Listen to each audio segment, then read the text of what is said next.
and brand building. In contrast, Thiru Stalin offers a window to reader, to the people, to really understand him as a person, as an individual. He reaches out the people through his words. He is speaking freely and honestly to his contemporaries and young people to make them understand his motivations and his ways of doing work. It is a unique way of communicating with the people, of making them a part of one's own story. It is not personal endeavor. The book says a lot about society and the times we are living through. It is in this way, it is also a collective endeavor. People must read it to know about the person behind the words as well as to see it has a historical record, as a critical reflection on the times that we are living through. Anyone who is in politics and public life today has hard task before them. The task is to make people understand that they are not merely just subjects, but citizens who needs to think and act if they don't like anything. If they want to change something in society, they need to question and work towards changing their circumstances. It will require not only cleverness, but a deeper understanding of the society and how it's structured. It is through understanding the questioning that change can come. Engaging with this important book could be one of the ways in which people of this great state can come to communicate with the political leadership. Thiru Stalin knows the pulse of the people, the pulse of the society. He answers questions that people have in their minds. To read this book means to understand his vision, his politics. I would urge everyone to read it and engage with it critically. It is aptly titled One Among You. I congratulate the CM for carrying forward the rich legacy of Tamil Nadu politics of social justice and social transformation, and to have taken the important task of writing his memories of the grand contribution of his family and party to nation building. I hope that this book will be widely read, discussed, and commented upon. I read it with much interest and have learned a lot of it about the history, culture, and the politics of the great state. It is a wonderful, critical, and timely contribution to the conversation we are having about politics in contemporary India. The trajectory of Dravidian politics and its commitment of social justice and equality makes everybody proud. Tamil Nadu has the highest proportion of reservation, and it occupies highest position in all human development indicators, thus shattering several myths relating to the reservation, etc. We must seize this movement to declare unitedly that we shall struggle to ensure caste-based census immediately and revisit the ceiling of reservation myth, accordingly on the lines of Tamil Nadu. Finally, I take this opportunity to appeal you all that as a nation and as people of this great land, we are witnessing gruesome attacks on the constitutional values of freedom, equality, and justice, more so on social justice.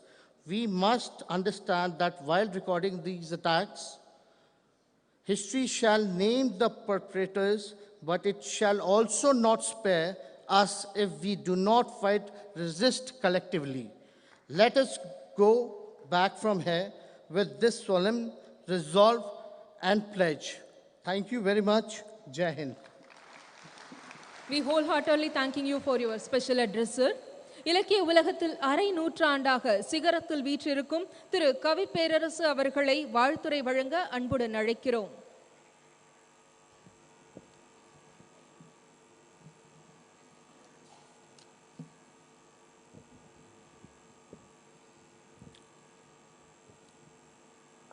ஒவ்வொருவருக்கும் வணக்கம். இது பெரிய மேடை மற்றும் அரிய மேடை.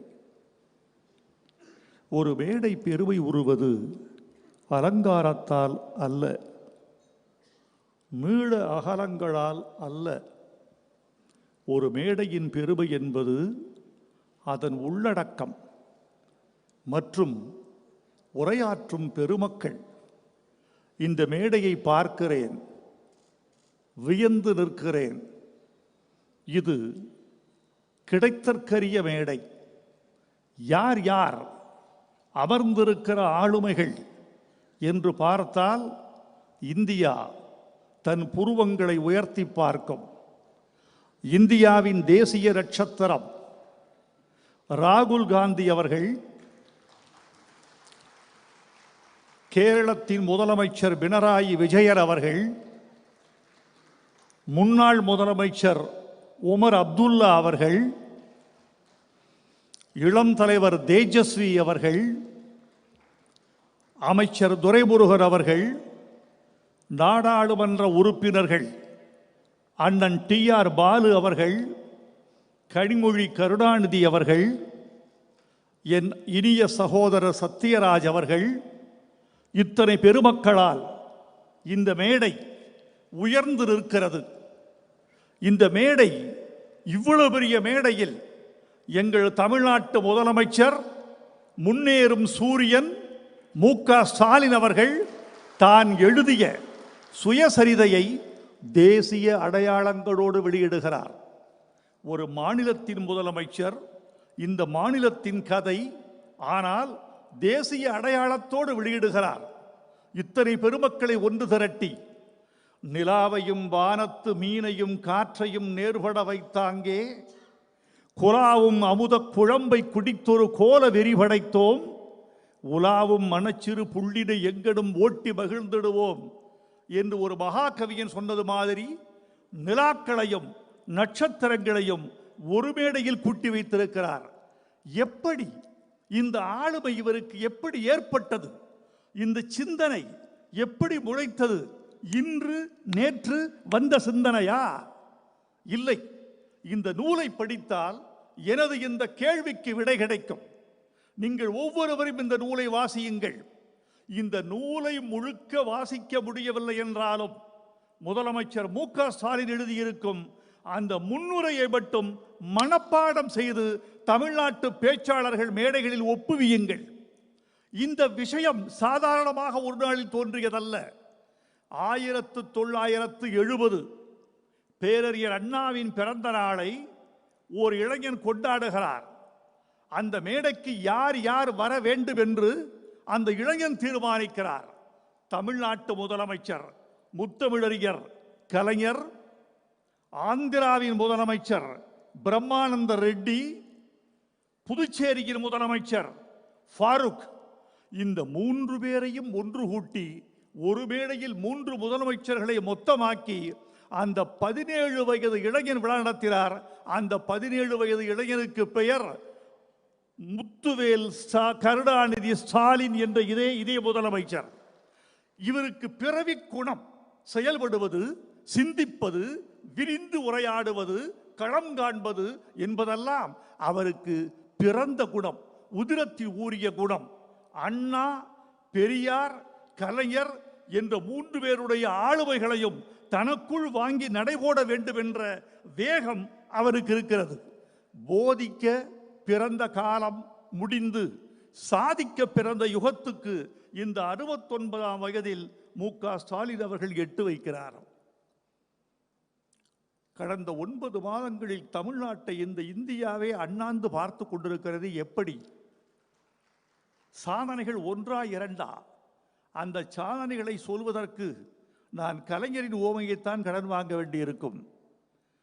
முதலமைச்சர் மு.க. ஸ்டாலினின் சாதனைகளை சொல்ல வேண்டும் என்றால் 1000 நாவு படைத்த ஆதிசேஷன் கூட கம்பனிடம் ஒரு நாவை கடன் வாங்க வேண்டியிருக்கும்.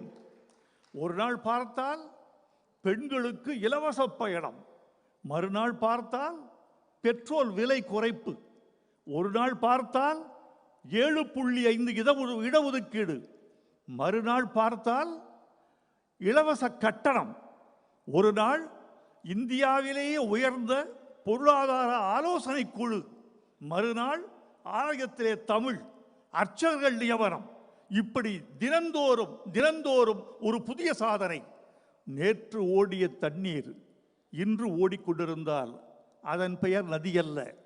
இன்று ஓடுகிற தண்ணீர் புதிதாக இருந்தால்தான் அதற்கு பெயர் நதி. இன்றைக்கு ஒரு சாதனை புதிதாக இருந்தால்தான் அதன் பெயர் அரசு. அந்த அரசு என்ற திட்டத்தை முதல்வர் மு.க. ஸ்டாலின் அவர்கள் நெஞ்சில் ஏற்றி செயல்படுத்திக் கொண்டிருக்கிறார். இது எப்படி வந்தது? இந்த குணம், இந்த சாதிக்கிற பெருங்குணம் எப்படி வந்தது? எவன் ஒருவனுக்கு கொள்கை பிடிவாதம் இருக்கிறதோ அவனுக்குத்தான் சாதிக்க தெரியும். கொள்கை பிடிவாதம் என்பது ஒரு தமிழச்சியின் கற்பை போன்றது. ஒரு தமிழச்சி தன் கற்பில் எவ்வளவு பிடிவாதமாக இருப்பாளோ, ஒரு தலைவன் தன் கொள்கையில் அப்படி பிடிவாதமாக இருப்பான். அந்த கொள்கை பிடிவாதம் எப்படி வந்தது என்பதை இந்த நூலில் ஒரு சாட்சி கண்டுபிடித்தேன். முதலமைச்சர் அண்ணா 16 வயது இளைஞன். அண்ணா, உங்களுக்கு பாராட்டு விழா எடுக்க வேண்டும் என்று கேட்கிறார். உடல்நலமில்லை தம்பி, போயிட்டு வாங்குறாரு. இல்லை, நான் கேட்கிற தேதியில் நான் கேட்கிற இடத்திற்கு நீங்கள் வந்தால் நான் மகிழ்ச்சி அடைவேன்ங்கிறாரு. அப்போது அண்ணா சொன்ன வார்த்தை கல்வெட்டில் பதிக்கப்பட வேண்டிய வார்த்தை. அதைத்தான் என் வாழ்வில் நான் கிடைத்த மிகப்பெரிய பாராட்டு என்று கருதுகிறேன் என்று முதல்வர் மு.க. ஸ்டாலின் எழுதியிருக்கிறார். அண்ணா சொன்ன வார்த்தை சரியா போச்சு. பிடிவாதத்தில் உங்க அப்பனை விஞ்சி விடுவாய் போல் இருக்கிறதே.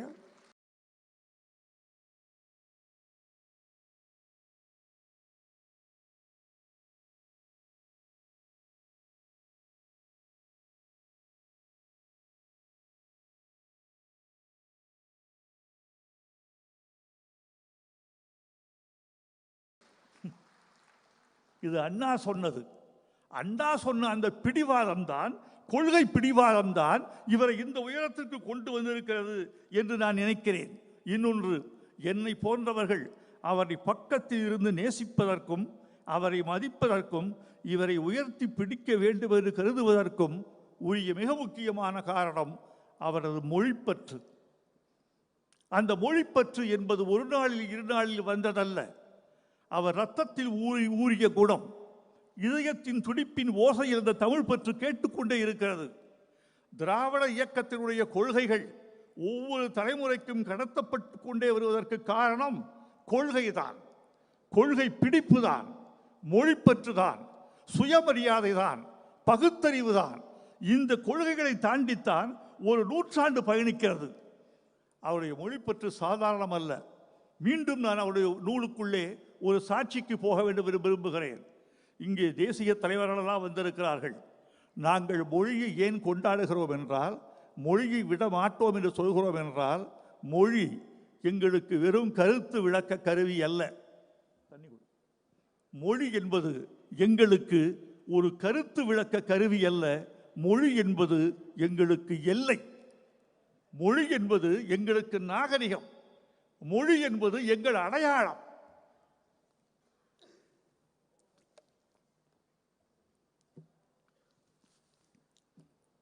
இதற்கு மொழியை நாங்கள் பிடித்துக் கொண்டதற்கு காரணம், நான் சொன்னால் ஒரு தமிழ் கவிஞன் சொல்கிறார் என்று இருக்கும். நான் அரியர் பெருந்தகை அம்பேத்கர் அவர்களை தொலைக்கணைக்கிறேன். இந்தியா முழுக்க பேசப்பட்ட மொழி தமிழ் மொழி என்பதற்கு அம்பேத்கர் சாட்சி சொல்கிறார். Tamil or Dravida was not the language of South India, but before Aryans came, it was spoken all over India from Kashmir to Cape Comorin. இதை சொன்னவர் அம்பேத்கர் அவர்கள். அண்ணா சொன்னால் நிராகரிக்கலாம், பெரியார் சொன்னால் சந்தேகப்படலாம். அம்பேத்கர் சொன்னார் இந்த கருத்தை. இந்தியா முழுக்க பேசப்பட்டிருக்க வேண்டிய மொழி இன்றைக்கு 32,87,263 சதுர கிலோமீட்டருக்கு பேசப்பட்டிருக்க வேண்டிய தமிழ் மொழி இந்தியா முழுக்க பேசப்பட்டிருக்க வேண்டிய தமிழ் மொழி வெறும் 1,60,60,30 சதுர கிலோமீட்டர் கொண்ட தமிழ்நாட்டு எல்லைக்குள் சுருக்கப்பட்டிருக்கிறது. சுருக்கப்பட்டதற்கு காரணமே மொழியை பிற சக்திகள் அடித்து துரத்தி துரத்தி துரத்தி இந்தியாவிலிருந்து தெற்கு முறைக்கு திருப்பி விட்டன. இருக்கும் நிலத்தையும் நாங்கள் இழந்து விட மாட்டோம், அதற்குத்தான் எங்களுக்கு மொழிப்பற்று. இருக்கும் கலாச்சாரத்தை இழந்து விட மாட்டோம், அதுதான் மொழிப்பற்று.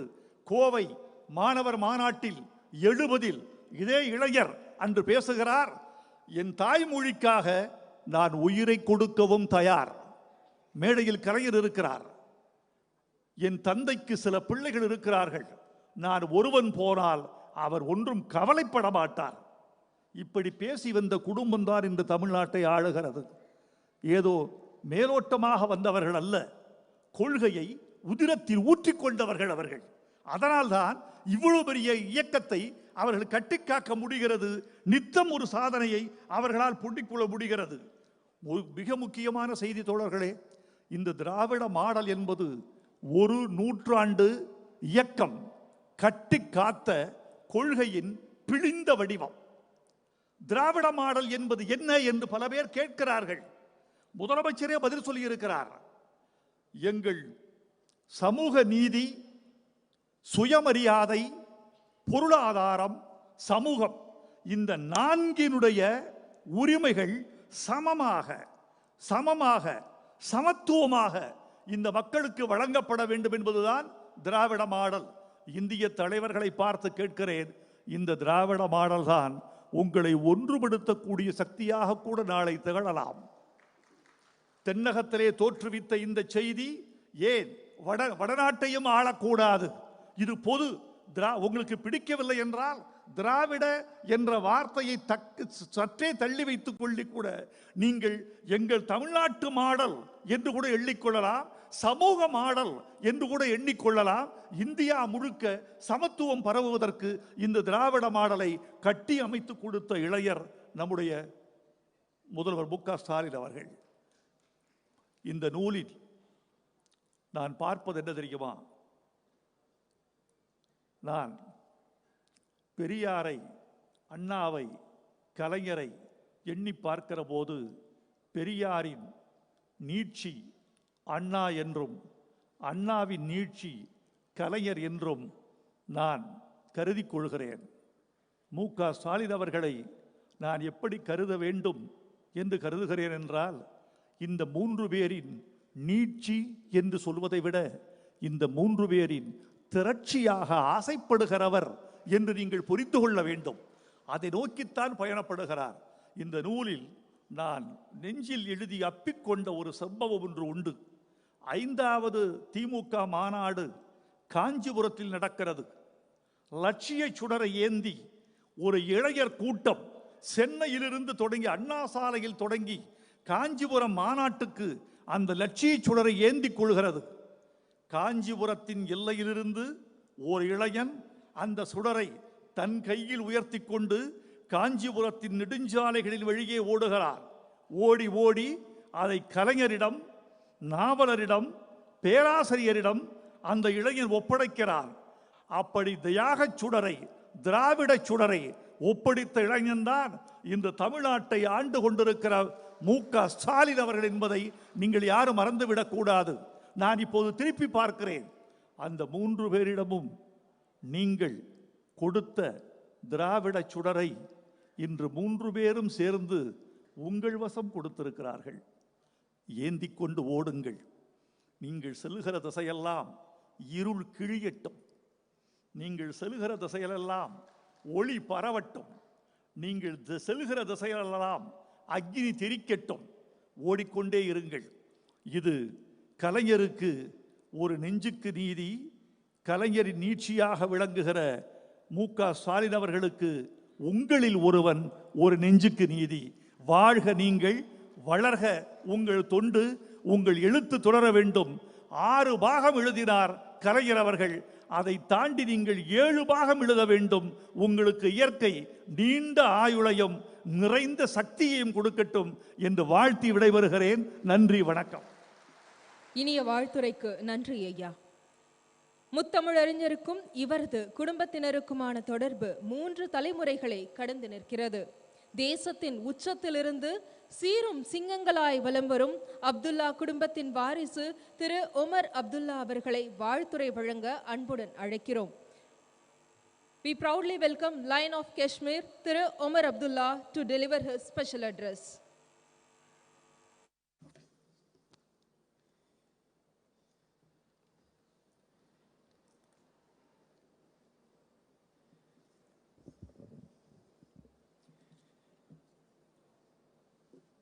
Janab M.K. Stalin ji,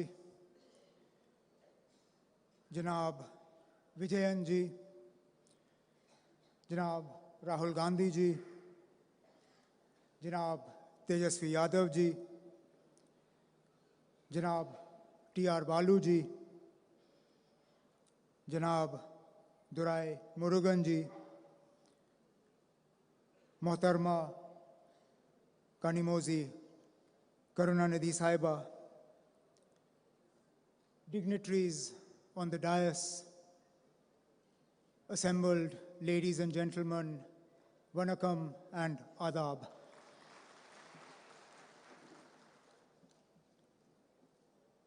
It is indeed an honor and a pleasure for me to have traveled from the cold climes of Kashmir to the extremely warm, both in terms of climate and in terms of the love and hospitality here to Chennai today.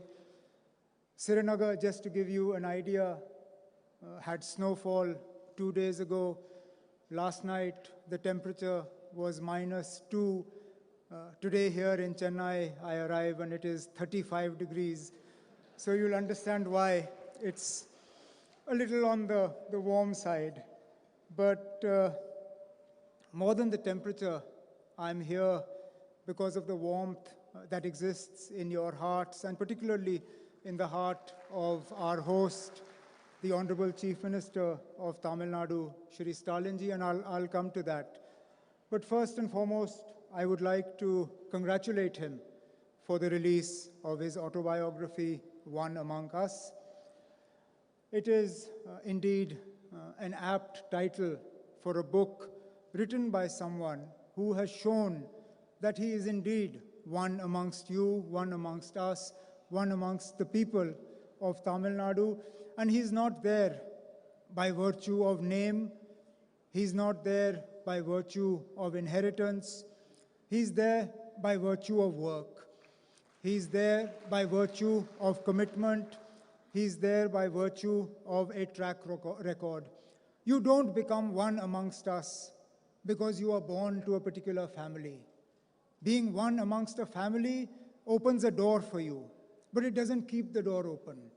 You become one amongst us, you become one amongst a people because the people identify with you, because the people reward you for the work that you have done, they reward you for your struggle, and in that there is no doubt that Chief Minister Stalinji has struggled. He started, if you go through the book, and I obviously do not understand the language that it is written in, but I have had parts of it explained to me. He started not only at an extremely young age. I thought I and Tejasvi perhaps started early, but in the book I see that the Honorable Chief Minister started at the age of 13, and that too at the very grassroots level in the Assembly constituency, from where he then fought and won his assembly election. Not only that, he struggled through detention. I have been detained more recently than he was, but 1 year of an unjust detention in jail is also something that adds to that struggle. It adds to building that character.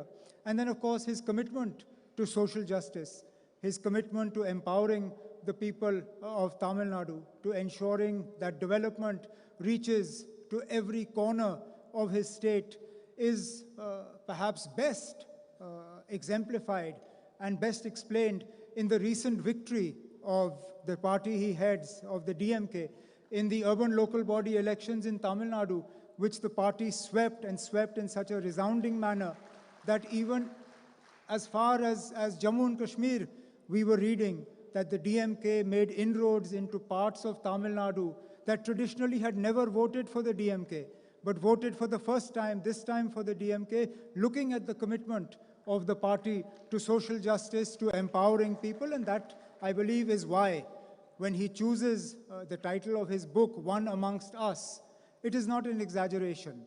It is something that the people of Tamil Nadu, through the use of their vote, have shown that yes, he is considered one amongst you, one amongst us, one amongst the people of Tamil Nadu, and therefore I would like to congratulate him for this book and hope that he has a long and successful political career, so that politicians like to write in volumes.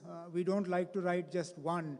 So this, I hope, is the first volume, and over the course of a long and illustrious career, we will have many opportunities to release volume 2, volume 3, volume 4, and so on and so forth. So there will be many more volumes of the book. Now I come to another reason why I am here. In times of adversity, one knows who one's friends are. The people of Jammu and Kashmir, myself, my father, we went through a period of adversity that we could have seldom imagined. I don't think any of us thought that we would see what we did on the 5th of August, 2019. And that's when we woke up to who our real friends were. Because a lot of people who we thought were friends were silent. A lot of people who we thought would speak up at the unjust way in which Jammu and Kashmir was treated, said nothing. A lot of people who we had great, close personal relations with, not only were silent, but were actually complicit and supportive of what happened on the 5th of August, 2019. Yet as far as Tamil Nadu is from Jammu and Kashmir geographically, the way in which the voice of Janab Stalin Sahab, of his colleagues, of the people of Tamil Nadu was heard by the people of Jammu and Kashmir, criticizing and condemning what was done to the people of Jammu and Kashmir, the way in which we were detained, the way in which we were locked up, the way in which the constitution was completely dismembered, is something that we will never forget. And that is why I am here, not only in my personal capacity, not only on behalf of my father, but on behalf of the people of Jammu and Kashmir, to say, Stalin Sahab, thank you very much. Thank you. Thank the DMK. Thank you to the people of Tamil Nadu for your friendship, for your support. And all I can say is that we are an extremely small state. We are an extremely small political party. We are very far from where you are. But if there is ever a time when you need us, if there is ever a time when you need us to speak for you, to speak with you, to stand with you, we will be with you, come rain, come snow. We will be with you shoulder to shoulder to show that, as you proved, a friend in need is a friend indeed, and this is something that we will never forget.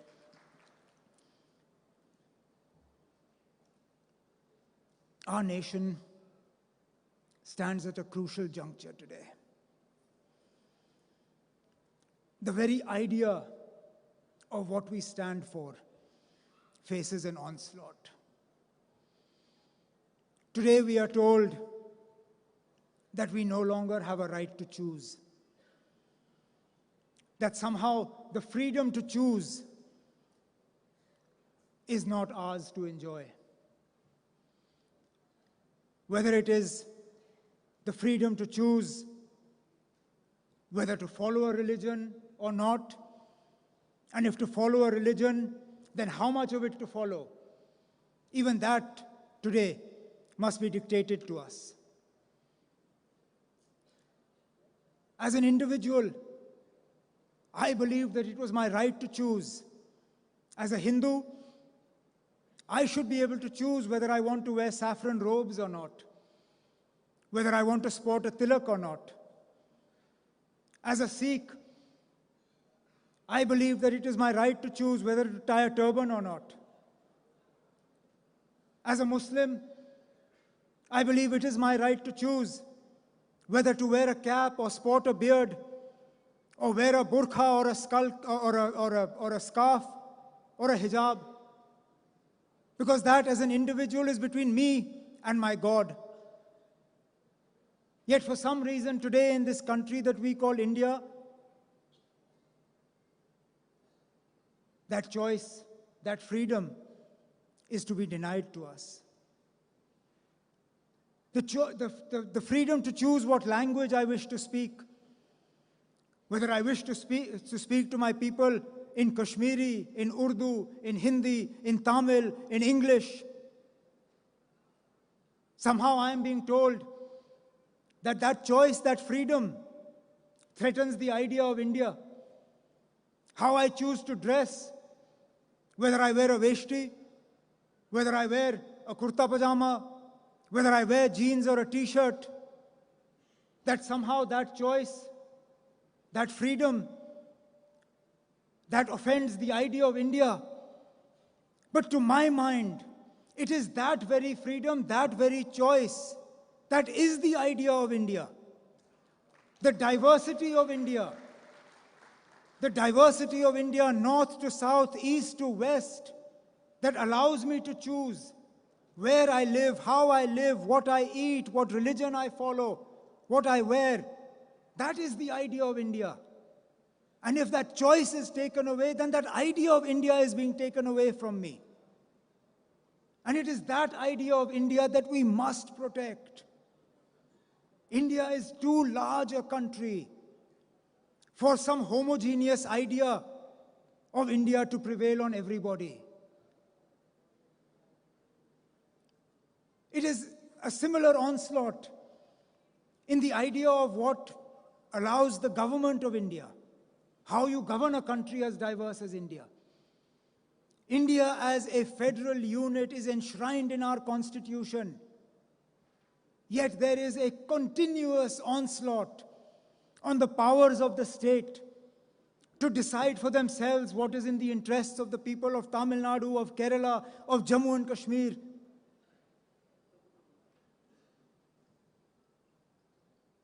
If the ideas of the government of India are to succeed, then tomorrow as Chief Minister of Tamil Nadu, Janab Stalin Saab will not have an ability to choose who his DG or Chief Secretary will be.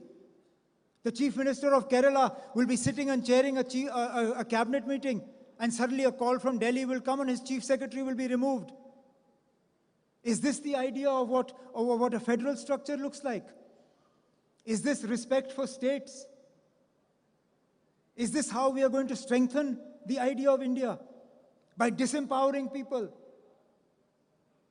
See, what starts in Jammu and Kashmir does not end in Jammu and Kashmir.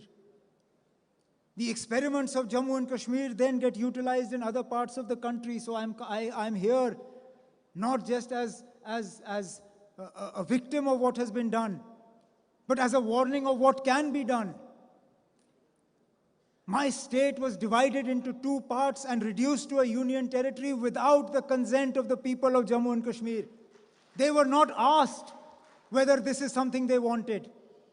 This is the first time in the history of India that a state was downgraded to a union territory, and without so much as the permission of the people of Jammu and Kashmir, it was rendered into two different parts. Not only did the governor take on the powers of the assembly, but then in turn gave himself the powers of the Constituent Assembly to make changes to Jammu and Kashmir. What stops them tomorrow from doing the same to Tamil Nadu or to Kerala? What stops them tomorrow from declaring governor's rule and the chief minister taking on the powers of the governor taking on the powers of the assembly, and then unilaterally deciding that Tamil Nadu will be split into three parts, and what will you do? Therefore, it is very important that like-minded parties, like those represented on the dais today and those who are not here, that believe in the idea of India, that believe in the idea of India as a country that is united because of its diversity, that is united because we are different north to south, east to west, because what unites us is the idea of India, the ideals that are enshrined in the country that is Bharat, that is India. And that is what I hope that together we all can protect. And that is the message that I bring with me from the people of Jammu and Kashmir, that what started in Jammu and Kashmir may not end in Jammu and Kashmir. And therefore it is important that we continue our struggle. It is a right struggle. It is a just struggle. It is an imbalanced struggle. Because the fight we wage is not against a political party. It is against an entire machinery. Tejasvi made mention of it in his speech when he talked about how institutions have been completely eroded and institutional autonomy has been done away with. And therefore, the fight that we are waging, the struggle that we are waging is not an easy one. Perhaps it's not even a fair one, but it is definitely a just one. And I believe that is why opportunities like this, that give somebody like me from Jammu and Kashmir a chance to come here and talk to people all the way as far south as Chennai, are important ones, because it allows us to reinforce what we believe and what we must continue to do. And therefore, I would like to conclude by once again committing ourselves to the friendship, to the relationship. It's a generational old relationship. This relationship that I am here is not a new one. It's not my father, it started from my grandfather. My family has a very close relationship with the state of Tamil Nadu. My grandfather was detained here. And therefore, all I can say is that I hope that the idea of India that we hold dear to our hearts is the India that we will give to our children and grandchildren in the inheritance that we pass on to them. And I'm sure, as long as we have leaders like Shri Stalin and his colleagues here, Tamil Nadu will be a bastion of strong support and strong message of the idea of India in its diversity and in everything that makes it special. Once again, my heartfelt congratulations to Janab Stalin Saab for his book. Oh, before I finish, I understand that tomorrow is the Honorable Chief Minister's birthday. Ordinarily, traveling from Kashmir is famous for shawls, but shawls can only be used in very cold climate. You don't have cold climate here. So when I was thinking, what can I bring for the Honorable Chief Minister as a token from the people of Jammu and Kashmir for him, for his birthday, I thought there's no point giving him a shawl, because if I give him a shawl, it will go in the cupboard and not come out. And therefore, I have brought a very small carpet from Kashmir as a symbol of our love and our affection for the Honorable Chief Minister, which I hope he will accept. And I look forward to one day welcoming Shri Stalin also to Kashmir so that we can have a similar function there. Thank you all very much. Thank you. Honored with your presence and such an intense special addresser. Thank you so much. கழகத்தின் பொருளாளர், இயக்கத்தின் மூத்த முன்னோடி.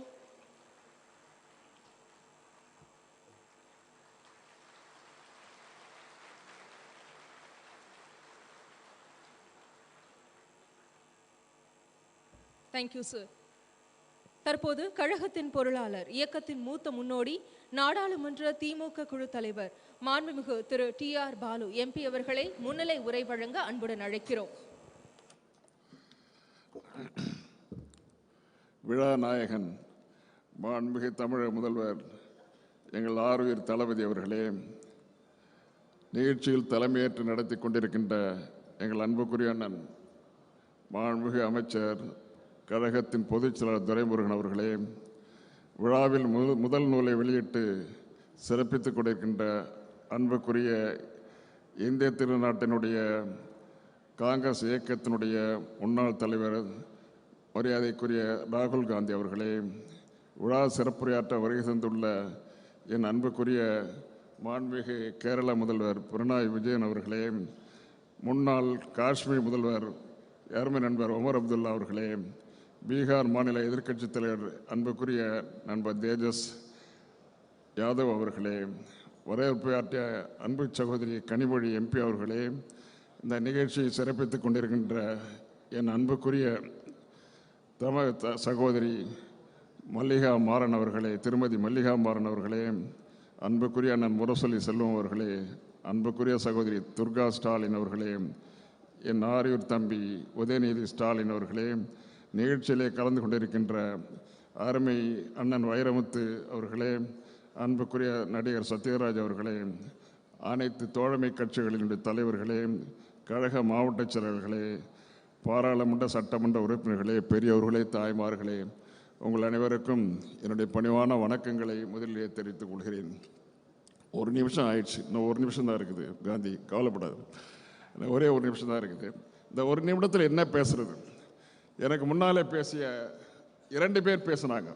இந்திய திருநாட்டிலிருந்த பல்வேறு மாநிலங்களிலிருந்து வந்திருக்கின்ற பீகார் இப்போது இருக்கின்ற எதிர்க்கட்சி தலைவர் தேஜஸ்வி அவர்கள் பேசினார்கள்.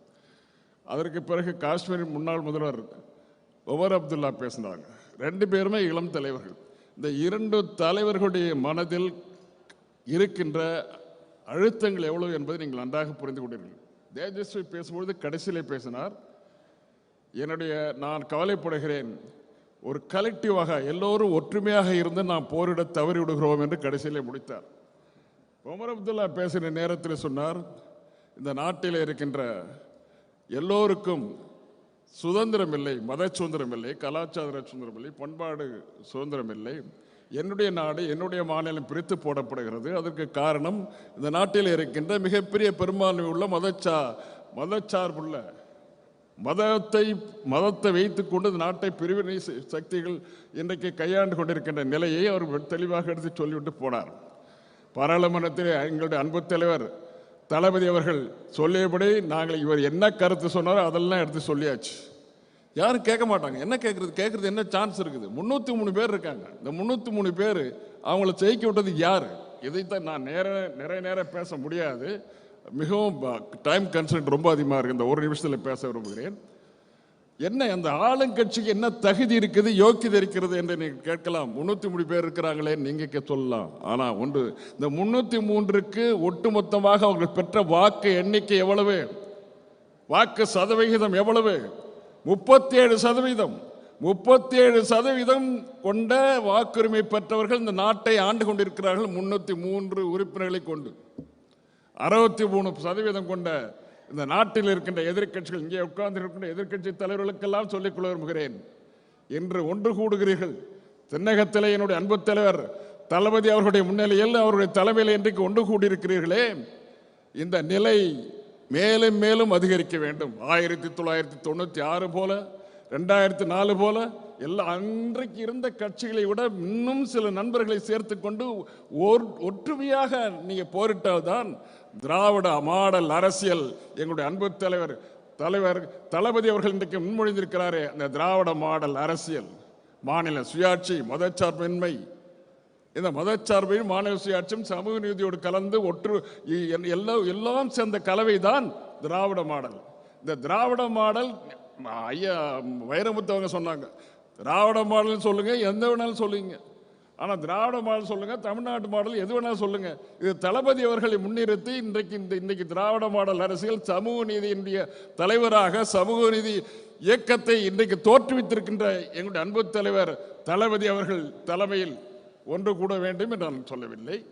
யார் தலைமையில் வேணாலும் கூடுங்க, எல்லோரும் ஒன்றா சேருங்க. நேரடியாக பார்க்கும்போது கட்டிப்பிடித்துக் கொள்கிறோம், வேற்றுமைகளை மறந்து ஒரு கட்டிப்பிடித்து தொழில் கொள்கிறோம். ஆனால் தேர்தல் வந்தால் நெல்லிக்காய் மூட்டை அவுத்து விட்டது போல தனித்தனியாக நின்று கொண்டு இருக்கிறோம். தனித்தனியாக இருக்கின்ற காரணத்தினால் இந்த நாட்டினுடைய வாக்குகள் பிரிந்து போகின்றன, ஒற்றுமை இல்லாமல் போகிறது. எதிர்க்கட்சியில் ஒற்றுமை இல்லாத நிலையில தான் இன்றைக்கு இந்த நிலை உருவாகிறது. இனிமேலாவது நாம் எல்லோரும் ஒன்றாக சேர்ந்து, இன்றைக்கு வந்திருக்கின்ற தமிழகத்திற்கின்ற தலைவர்கள் எல்லோரும் ஒன்றாக சேர்ந்து எப்படியாவது மதவெறியாடி கொண்டு மதத்தை தலைப்பாக வைத்துக்கொண்டு இன்றைக்கு ஆட்டம் போட்டுக் கொடுக்கின்ற இயக்கம் இந்த தடவையோடு முடித்து வைக்கப்பட வேண்டும். இனிமேல் அவர்கள் ஆட்சிக்கு வரக்கூடாது என்றால் அருள் கூர்ந்து எல்லோரும் ஒன்று சேருங்கள். அன்பு தளபதி அவர்களுடைய இந்த விழாவில் அவருடைய பிறந்தநாள் விழாவுக்கு முதலில் நடக்கின்ற அவருடைய இந்த விழாவில், அவருடைய புத்தக வெளியீட்டு விழாவில் அவரை பாராட்டுவது என்பது நான் அப்படி சொல்ல வேண்டிய அவசியமே கிடையாது. அவரை இவனை பிரித்து பார்க்கவே முடியாது. அந்த அளவுக்கு இளம் வயதிலேருந்தே வளர்ந்தோம். அதற்கு பிறகு இன்றைக்கு இமாலய அளவுக்கு புகழை சேர்த்திருக்கிறார். இந்த இமாலயத்திற்கு முண்டாசு கட்டுவது என்னால் முடியாது. அவருடைய போக்கு, அவருடைய வாழ்த்து இந்த அனைத்து இந்தியாவில் இருக்கின்றவர்கள் மட்டுமல்ல, அகில உலகத்திலும் இருக்கின்றவர்கள் இன்றைக்கு வாழ்த்து கொண்டிருக்கிறார்கள். அவருடைய புகழ்மலைக்கு நானும் புகழை சேர்த்து அமைகிறேன். வணக்கம், நன்றி. நன்றி ஐயா. கொள்கையிலும் கோட்பாட்டிலும் திராவிட இயக்கத்தோடு ஒத்துசெய்யும் மார்க்சிய இயக்கத்தின் மகத்தான மாண்புமிகு கேரள முதலமைச்சர் திரு பினராயி விஜயன் அவர்களை வாழ்த்துரை வழங்க அன்புடன் அழைக்கிறோம். Father of modern Kerala is here to deliver his special address.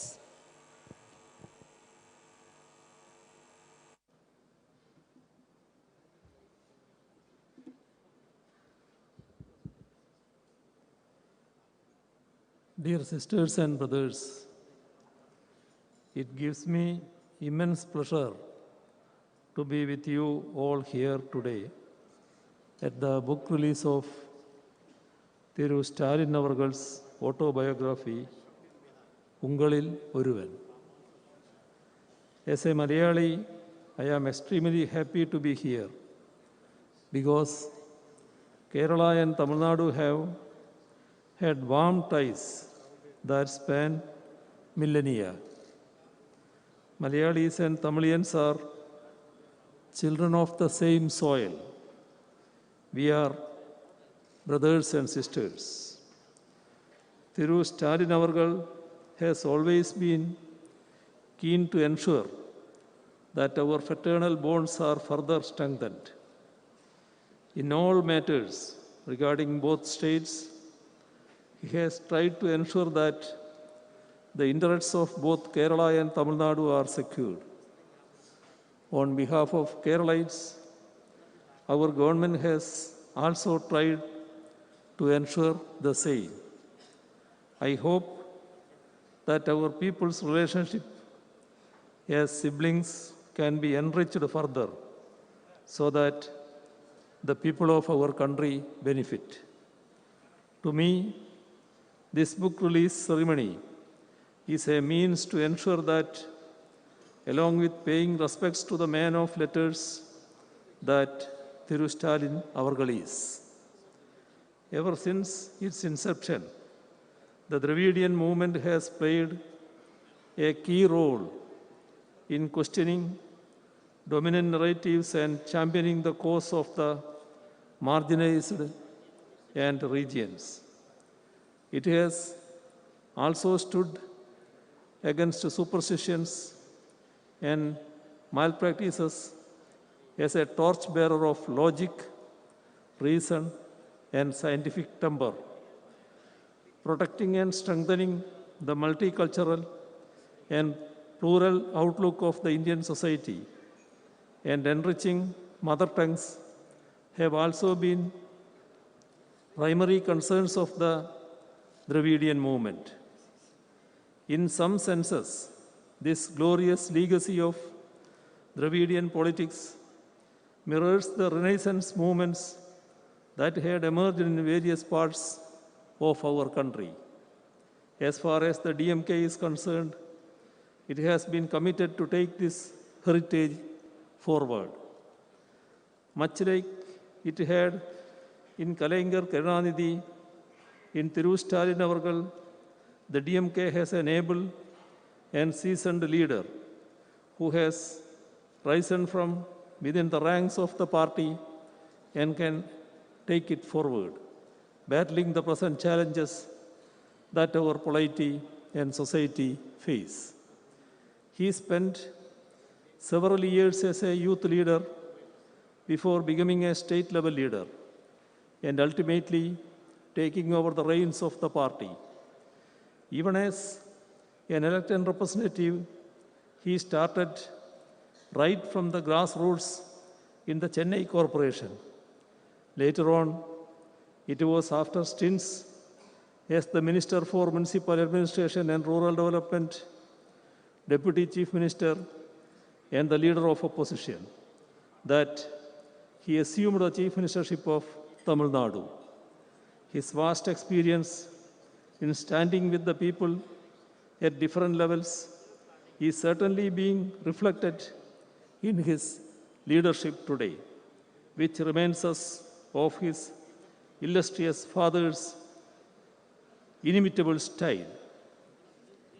Thiru Stalin Avargal is one among the first in the country who stands up in defense of federalism whenever it comes under attack.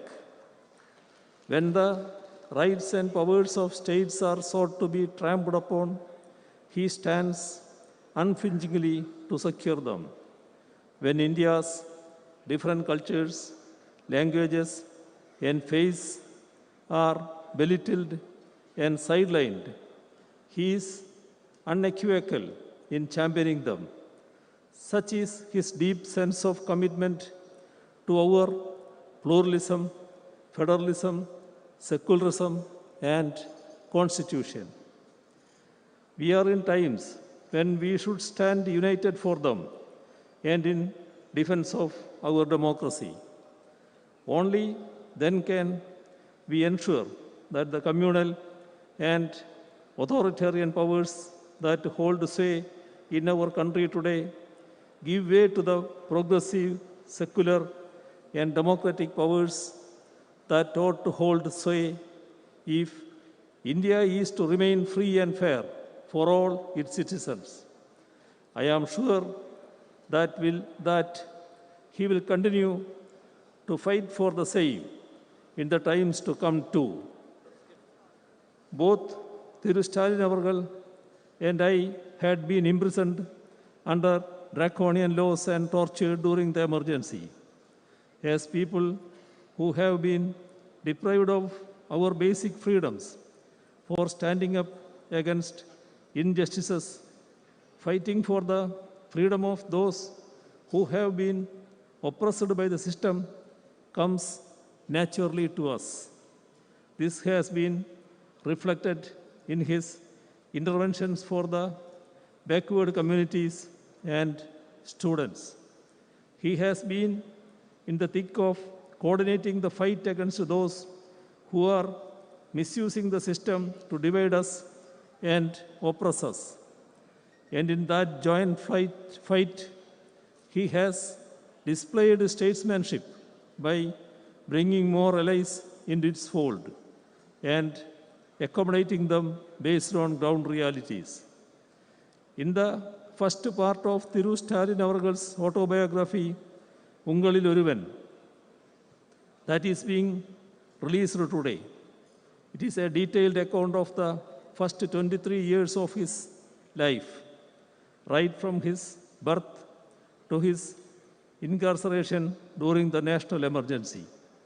The household he was born and brought up in, his schooling and college days, his interactions with Periyar and Anna, his early political activism as a student, his initial stints with theatre and cinema, his use of theatre forms of political campaigns, the formation of the DMK's youth wing, his local level work for the DMK, and his election to local level leadership of the party, and his wedding have been detailed over 27 chapters.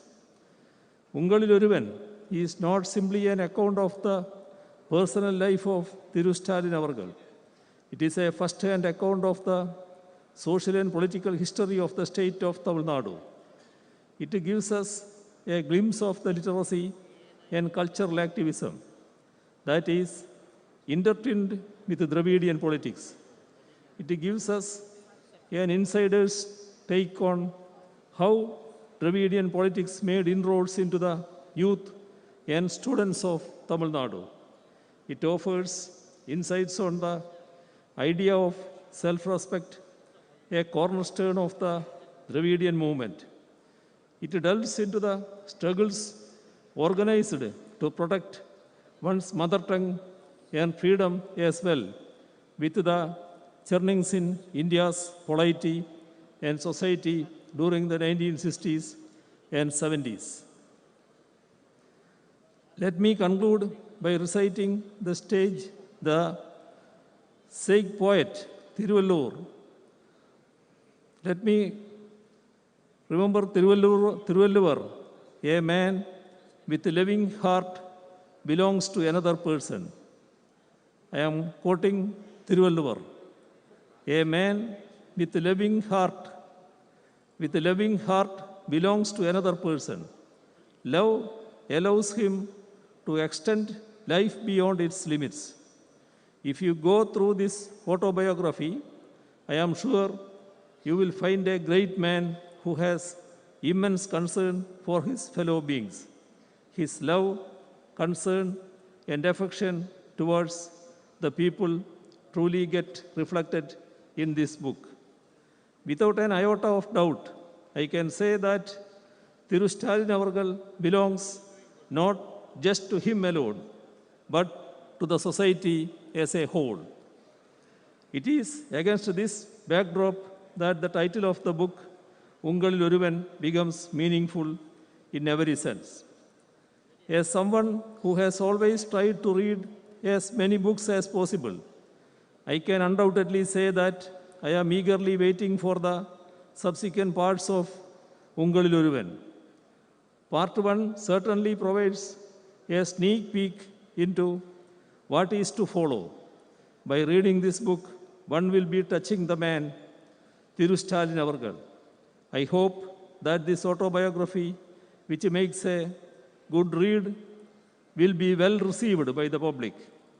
I express my gratitude for inviting me also to be a part of this book release ceremony and convey my best wishes to the author, Brother Stalin.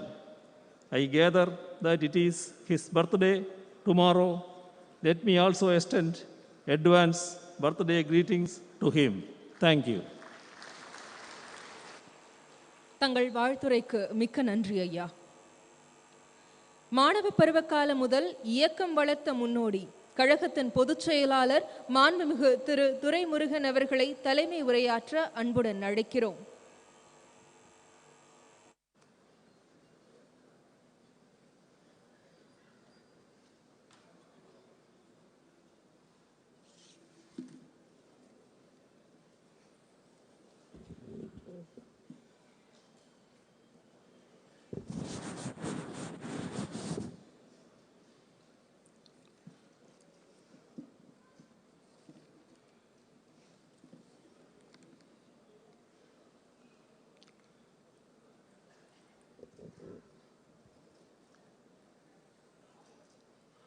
போற்றுதலுக்கும் பாராட்டுதலுக்கும் உரிய எங்களுடைய தலைவர் தமிழக முதல்வர் அவர்கள் எழுதியிருக்கின்ற சுயசரிதையிலே உங்களில் ஒருவன் என்கிற ஒரு சுயசரிதையினுடைய முதல் பாக வெளியீட்டு விழாவில்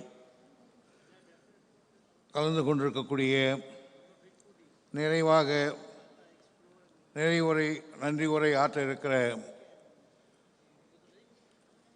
தளபதியார் அவர்களே, விழாவில் வரவேற்புரையாற்றிய ஸ்ரீமதி கனிமொழி கருணாநிதி அவர்களே, எங்களுக்கெல்லாம் விருந்தினருக்கு சிறப்பு செய்த தம்பி உதயநிதி எம்எல்ஏ அவர்களே,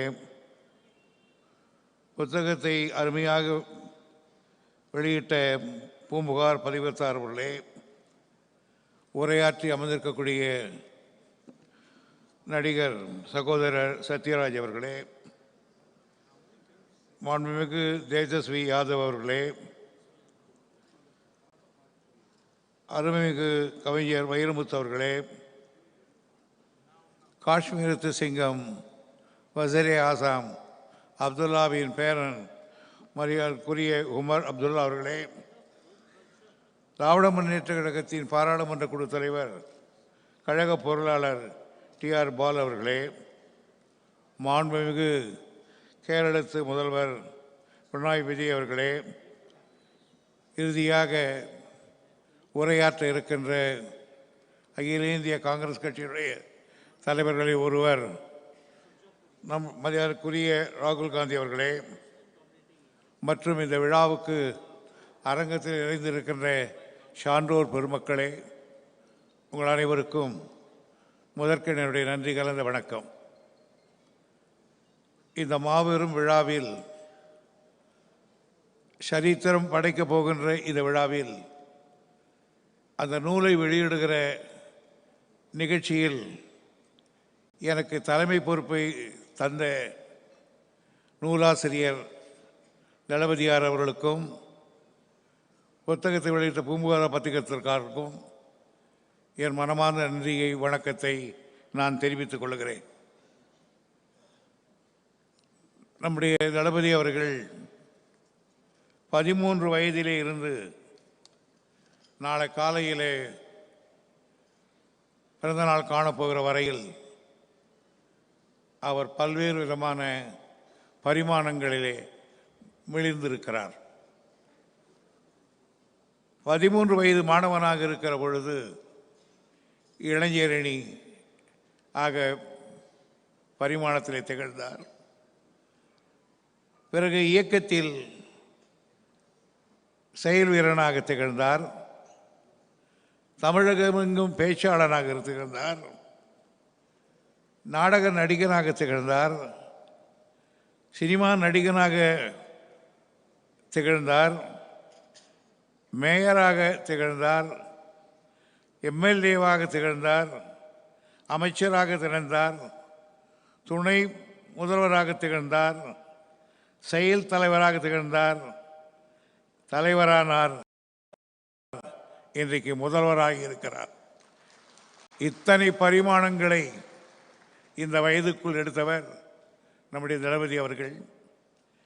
இந்த முதல்வர் இத்தனை பரிமாணங்கள் இருந்ததை தவிர ஒரு பரிமாணம் இருக்குமோ இருக்காதோ என்கிற ஒரு நிலை இருந்தது. அதையும் இப்பொழுது தீர்த்து தான் ஒரு எழுத்தாளன் என்பதை நம்முடைய தளபதி அவர்கள் இன்றைக்கு நிரூபித்து காட்டியிருக்கிறார்கள். அந்த நூலை நான் படித்தேன். பொதுவாக எந்த புத்தகம் வாங்கினாலும் அண்ணா சொல்வார், முதல்ல 10 பக்கம், கடைசியில் 10 பக்கம், நடுவில் ஒரு பக்கம், முடிஞ்சதுன்னு சொல்லுவார் எங்கள் கிட்ட. அது மாதிரி தான் இப்போ நான் படிக்கிற நேரம் வரல. ஆனால் இந்த ஒரு நூல் எடுத்ததிலிருந்து கீழே முடித்து வைக்கிற வரையில் முழுமையாக படித்த ஒரு நூல்களில் ஒன்று நம்முடைய தளபதி எழுதிய இந்த உங்களிலே ஒருவன் என்ற நூல். இது ஏதோ புகழ்வதற்காக அல்ல, நீங்கள் வாங்கி படித்தால் அதனுடைய சுவாரஸ்யம் தெரியும். பொதுவாக அரசியல்வாதிகள் எழுதுகின்ற சுயசரிதையில் அதுக்கு மிக மிக எடுத்துக்காட்டு 2. ஒன்று, கலைஞர் அவர்கள் எழுதியிருக்கிற நெஞ்சுக்கு நீதி. நெஞ்சுக்கு நீதியிலே கலைஞருடைய வரலாறு மட்டுமல்ல, திராவிட முன்னேற்ற கழகத்தின் முழு வரலாறும் இருக்கிறது. அதே போன்றுதான் பண்டித ஜவஹர்லால் நேரு அவர்கள் இந்த கிளிம்ஸ் ஆஃப் வேர்ல்டு ஹிஸ்டரியில் எல்லாம் பார்த்தவனால் அவருடைய வரலாறு இருக்கிறது. உலகத்தில் வரலாறு முழுவதும் அதில் படித்திருக்கிறார். ஆக ஒரு வரலாற்று நூலை படித்தால் வரலாறு மட்டும் இருக்கக்கூடாது, அதை ஒட்டி பல செய்திகள் இருக்க வேண்டும். அந்த பண்பிலே தான் நம்முடைய தளபதி அவர்கள் எழுதியிருக்கிறார்கள். பொதுவாக தலைவர் மிகப்பெரிய தலைவர். அந்த தலைவருக்கு மகனாக தளபதி அவர்கள் பிறந்திருக்கிறார்கள். பொதுவாக தலைவருக்கு மகனாக தோன்றுகிறவர்கள் எல்லாம் அதே அளவுக்கு அந்த அப்பாவையே மிஞ்சுகிற புகழ் பெறுகிற அளவுக்கு யாரும் இருப்பதில்லை. அப்படி பார்த்தால் 2 ஒன்று சொல்கிறேன்.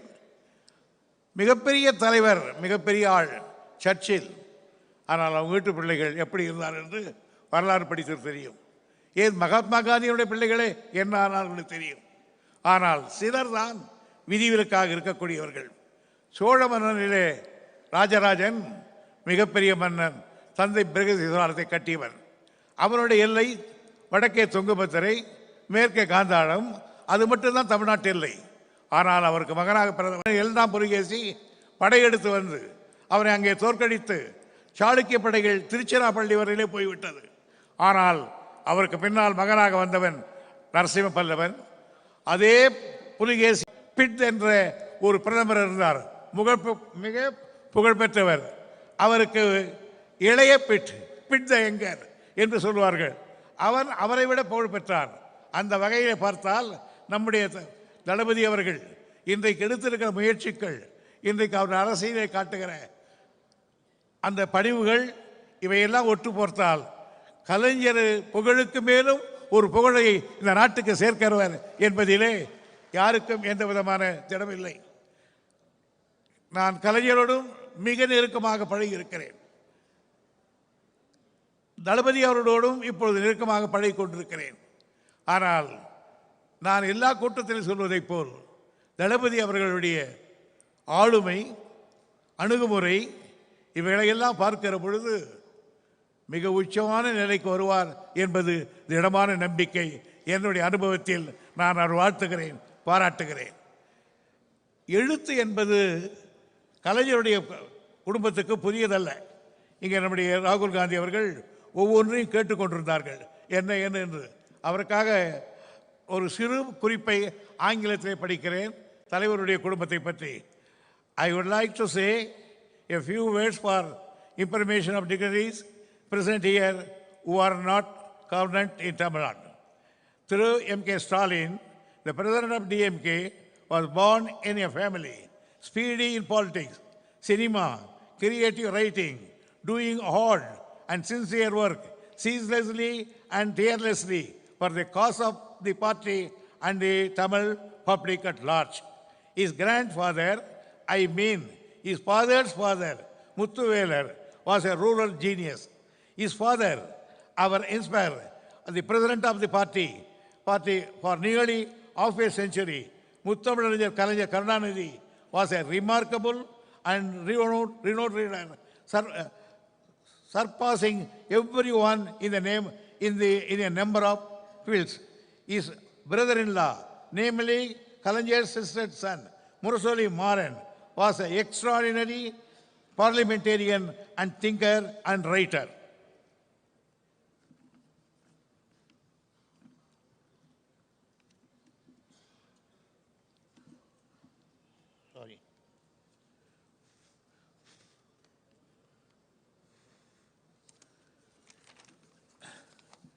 His another brother-in-law, Sir Amritam, is a cinema photographer. His third brother-in-law, Sir Murasoli Selvam, is a political thinker, political writer, and film producer. Moreover, he has been a very close and great friend of mine for a very long time from the college days onwards. Therefore, there is no wonder that M.K. Stalin has rightfully inherited a number of his family characteristics. The color of blood and red, the symbolic and meaningful color of the DMK flag, is inseparably mingled and running in his blood. While his father entered the politics at the age of 14, M.K. Stalin entered the politics at the age of 30, organizing the youth wing at Gopalapuram. Step by step, he has reached the present position by sheer hard work. He is never in a hurry, always adopting high degree of patience. Like his father, Kalaignar, so Stalin as vigilant and workable, always thinking of the partymen, Tamil people and Tamil Nadu.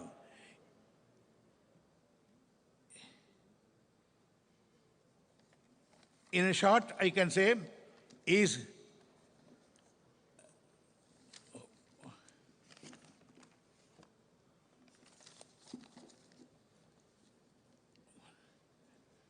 like his victories is certainly going to be very long and limelightness to our leader Stalin. In short, our leader Stalin is a junior Kalaignar for us, a ever youthful leader, commendable commander of the party, laudable leader, evergreen leader, arch of the DMK. He deeply engraved his name in the hearts and minds of the Tamil Nadu people. என்று இத்தகைய பெருமைகளை பெற்றிருக்கிற காரணத்தால் தான் அவர் இன்றைக்கு ஓங்கு புகழ் பெற்றிருக்கிறார். அவர் இந்த நீங்கள் முன்னாலே சொன்னதை போல் இன்னும் பல பாகங்களை எழுதி நம்முடைய நாட்டுக்கும் மொழிக்கும் சேவை செய்ய வேண்டும் என்று கேட்டுக்கொண்டு, நாங்கள் எவ்வளவு பேர் இருந்தாலும் கடைசியாக இறுதியாக ஒரு சொல்லுகிறேன். போன விழாவில் ஒரு புத்தக வெளியிட்டாவில் அமிர்தம் அவர்கள் பேசிய பேச்சிலிருந்து ஒரு பகுதியை வாங்கிக் கொள்கிறேன். அமிர்தம் பேசுகிற பொழுது எனக்கு கண்ணிலே தண்ணி வந்து விட்டது. காரணம், அமிர்தம் சொன்னார், உன்னை விட பெரியவன், என் தோள் மீது உன்னை தூக்கி வளர்த்தவன், அப்படியெல்லாம் வளர்த்திருந்தாலும் உன்னை நான் இன்னைக்கு தலைவனாக ஏற்றுக்கொள்கிறேன், உன் வழியில் இருக்கிறேன் என்று அவர் சொன்ன பொழுது அந்த குடும்பத்தின் வரலாறு தெரிந்த காரணத்தால் எவ்வளவு பெரிய பரந்த மனப்பான்மை, எத்தகைய எண்ணம் எண்ணிக்கொண்டேன். அதே போன்றுதான் நாங்கள் எவ்வளவு வளர்ந்திருந்தாலும், உன்னை விட பெரியவராக இருந்தாலும் உன்னை எங்கள் வழிகாட்டியாக, தலைவராக என்று நாங்கள் ஏற்றுக்கொள்வோம். என் தலைவர் கலைஞரிடத்திலே நாங்கள் எப்படி இறுதி வரையில் இருந்தோமோ, தலைவா, எங்கள் மூச்சு இருக்கிற வரையிலே உன்னிடத்திலே நாங்கள் நன்றியோடு இருப்போம். நன்றி, வணக்கம்.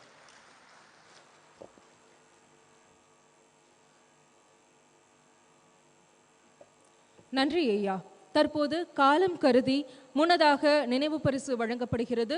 நினைவு பரிசு வழங்குவதற்காக மாண்புமிகு தமிழ்நாடு முதலமைச்சர் அவர்களை அன்புடன் அழைக்கிறோம். நினைவு பரிசை பெற்றுக்கொள்ள திரு உமர் அப்துல்லா அவர்களை அன்புடன் அழைக்கிறோம்.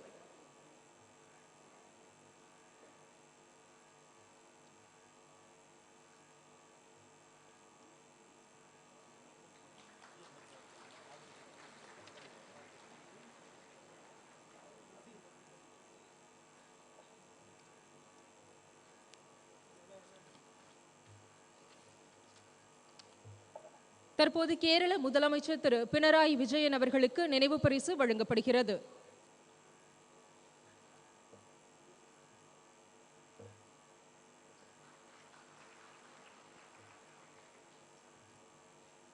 காஷ்மீர் மாநில முன்னாள் முதலமைச்சர் திரு உமர் அப்துல்லா அவர்களுக்கு நினைவு பரிசு வழங்கப்படுகிறது.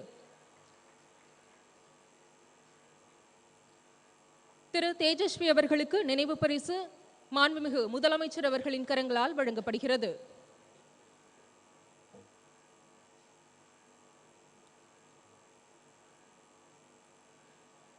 முன்னதாக மாண்புமிகு அமைச்சர் திமுக பொதுச் செயலாளர் திரு துரைமுருகன் அவர்களுக்கு நினைவு பரிசு வழங்கப்படுகிறது.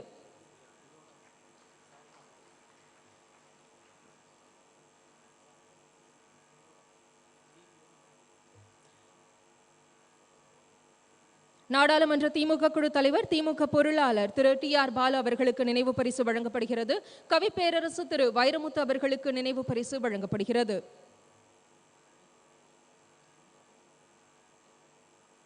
நடிகர் திரு சத்யராஜ் அவர்களுக்கு நினைவு பரிசு வழங்கப்படுகிறது.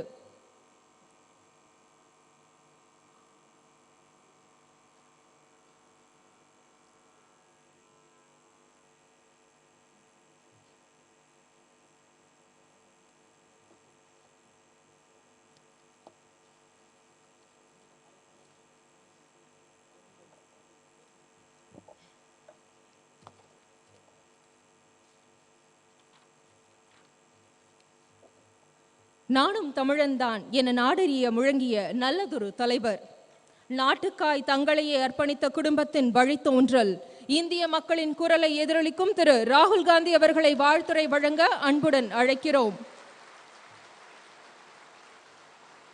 அவரது உரையை மொழிபெயர்க்க திமுக கொள்கை பரப்பு செயலாளர் திரு திருச்சி சிவா MP அவர்களை அழைக்கிறோம்.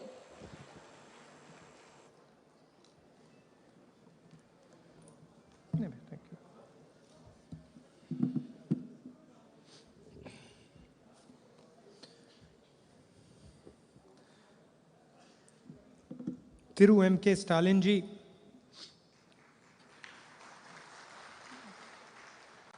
Thiru Durai Murugan ji, Thiru TR Balu ji, Tirumati Kanimozi ji, Thiru Pinarayi Vijayan ji, Thiru Omar Abdullah, Thiru Tejashwi Yadav ji, Thiru Veramuthu ji, Thiru Satyaraj ji. Friends, brothers and sisters, I'd like to welcome all of you here today.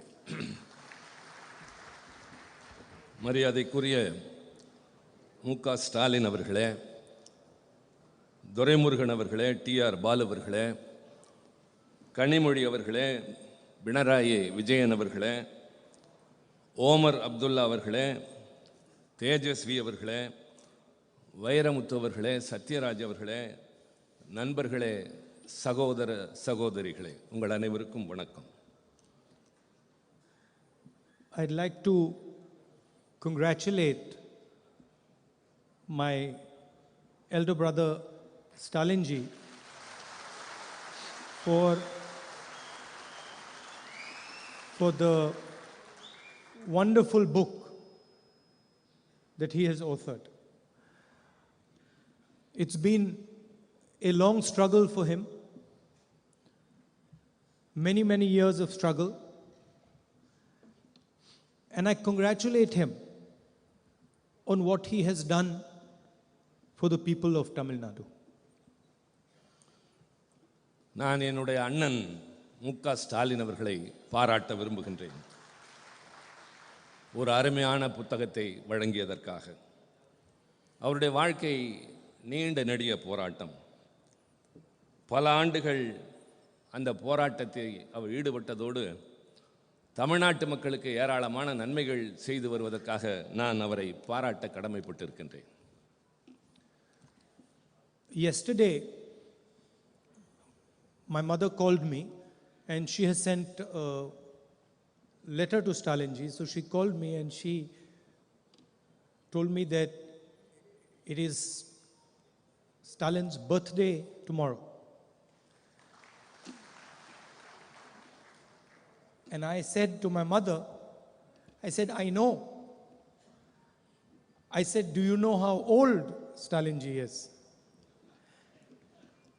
And my mother says, no. So I said, he's going to be 69 years old. And my mother said, that is impossible.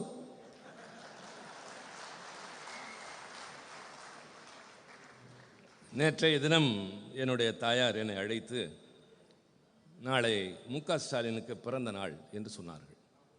நான் எனக்கு தெரியும் என்று சொன்னேன். சொல்லிவிட்டு அவருக்கு எத்தனை வயது தெரியுமா என்று கேட்டேன். தெரியாது என்று சொன்னார்கள். 69 என்று சொன்னவுடன் சாத்தியமே இல்லை என்று என்னுடைய தாயார் சொன்னார்கள். So I said, how old do you think he is?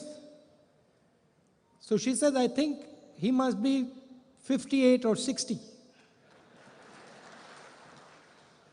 நான் என்னுடைய தாயாரிடம் கேட்டேன், அவருக்கு எத்தனை வயது இருக்கும் என்று நீங்கள் கருதுகிறீர்கள்? 50 அல்லது 60க்குள்ளாகத்தான் இருக்கும் என்று அவர் என்னிடம் சொன்னார். Afterwards she Googled. She does Google these days. She Googled Stalin's age. And then she called me, she sent me a message, my God, you're right. He's 69 years old. நான் அப்படி சொன்னவுடன் என்னுடைய தாயார் கூகுளிலே அந்த செய்தியை ஒப்பிட்டு பார்த்து ஆம் நீங்கள் சொன்னது சரிதான் என்று ஒத்துக்கொண்டார்கள். So I don't know if it's in the book, but if it isn't, he has to write another book telling us how he manages to look so young.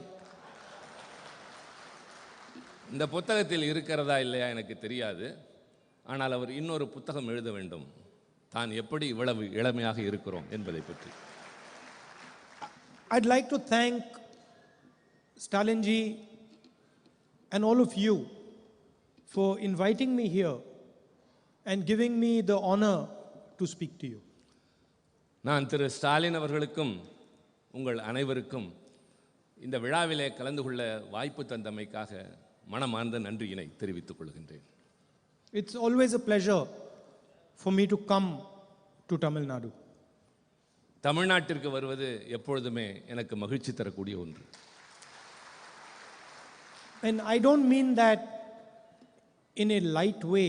I mean that in a very profound and deep way. நான் அதை மேலோட்டமாக சொல்லவில்லை. அடிமனதிலிருந்து ஆழமான உணர்வோடு நான் இதை குறிப்பிடுகிறேன். Some days ago I gave a speech in Parliament and I believe it was appreciated in Tamil Nadu. சில நாட்களுக்கு முன்னால் நான் நாடாளுமன்றத்தில் ஆற்றிய உரையினை தமிழ்நாடு மிகப்பெரிய அளவில் பாராட்டியதாக நான் அறிந்தேன். And as I was walking out of Parliament, these journalists, they try to be clever all the time. As I was walking out of Parliament, one of the journalists asked me, you gave this speech, why did you mention Tamil Nadu so many times? நான் நாடாளுமன்றத்திலிருந்து வெளியே வந்தபோது பத்திரிகையாளர்களை பார்த்தேன். அதில் ஒருவர் என்னிடம் கேட்டார், உங்களுடைய உரையில் என்ன காரணத்திற்காக நீங்கள் தமிழ்நாட்டை பற்றி குறிப்பிட்டீர்கள் என்று கேட்டார். And suddenly I realized that I had mentioned Tamil Nadu many times.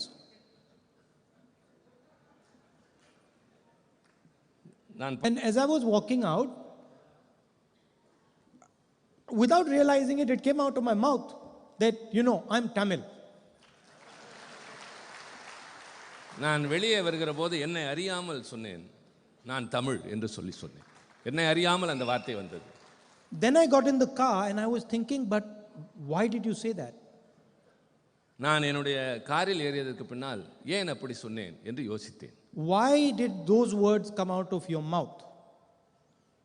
ஏன் அந்த வார்த்தைகள் உன்னுடைய வாயிலிருந்து வந்தன? You're not born in Tamil Nadu. நீங்கள் தமிழ்நாட்டில் பிறக்கவில்லை. You don't speak Tamil. நீங்கள் தமிழ் மொழியை பேசுவதில்லை. Tamil is a 3,000-year-old civilization. 3000 ஆண்டுகள் பழமையான நாகரிகமுடைய மொழி தமிழ் மொழி. You don't even begin to understand that civilization. அந்த நாகரிகத்தை பற்றி நீங்கள் இன்னும் தெரிந்து கொள்ளக்கூட முற்படவில்லை. How can you say you are Tamil? I ask myself. அதற்கு பின்னாலும் எப்படி நீங்கள் தமிழர் என்று சொல்லிக் கொள்கிறீர்கள் என்று எனக்கு நானே கேட்டுக்கொண்டேன். How have you given yourself the right to say that you are Tamil? நான் எப்படி அந்த உரிமையை அப்படி சொல்லுகின்ற அளவிற்கு எடுத்துக்கொண்டேன். And I was thinking this for some time in the car while I was driving home. நான் காரில் செல்கிற போது மீண்டும் தொடர்ந்து அதை பற்றியே யோசித்துக் கொண்டிருந்தேன். And then I realized why I said those words. பின்னர் நான் உணர்ந்தேன் ஏன் அந்த வார்த்தையை சொன்னேன் என்பது பற்றி. Because my blood is mixed with your soil.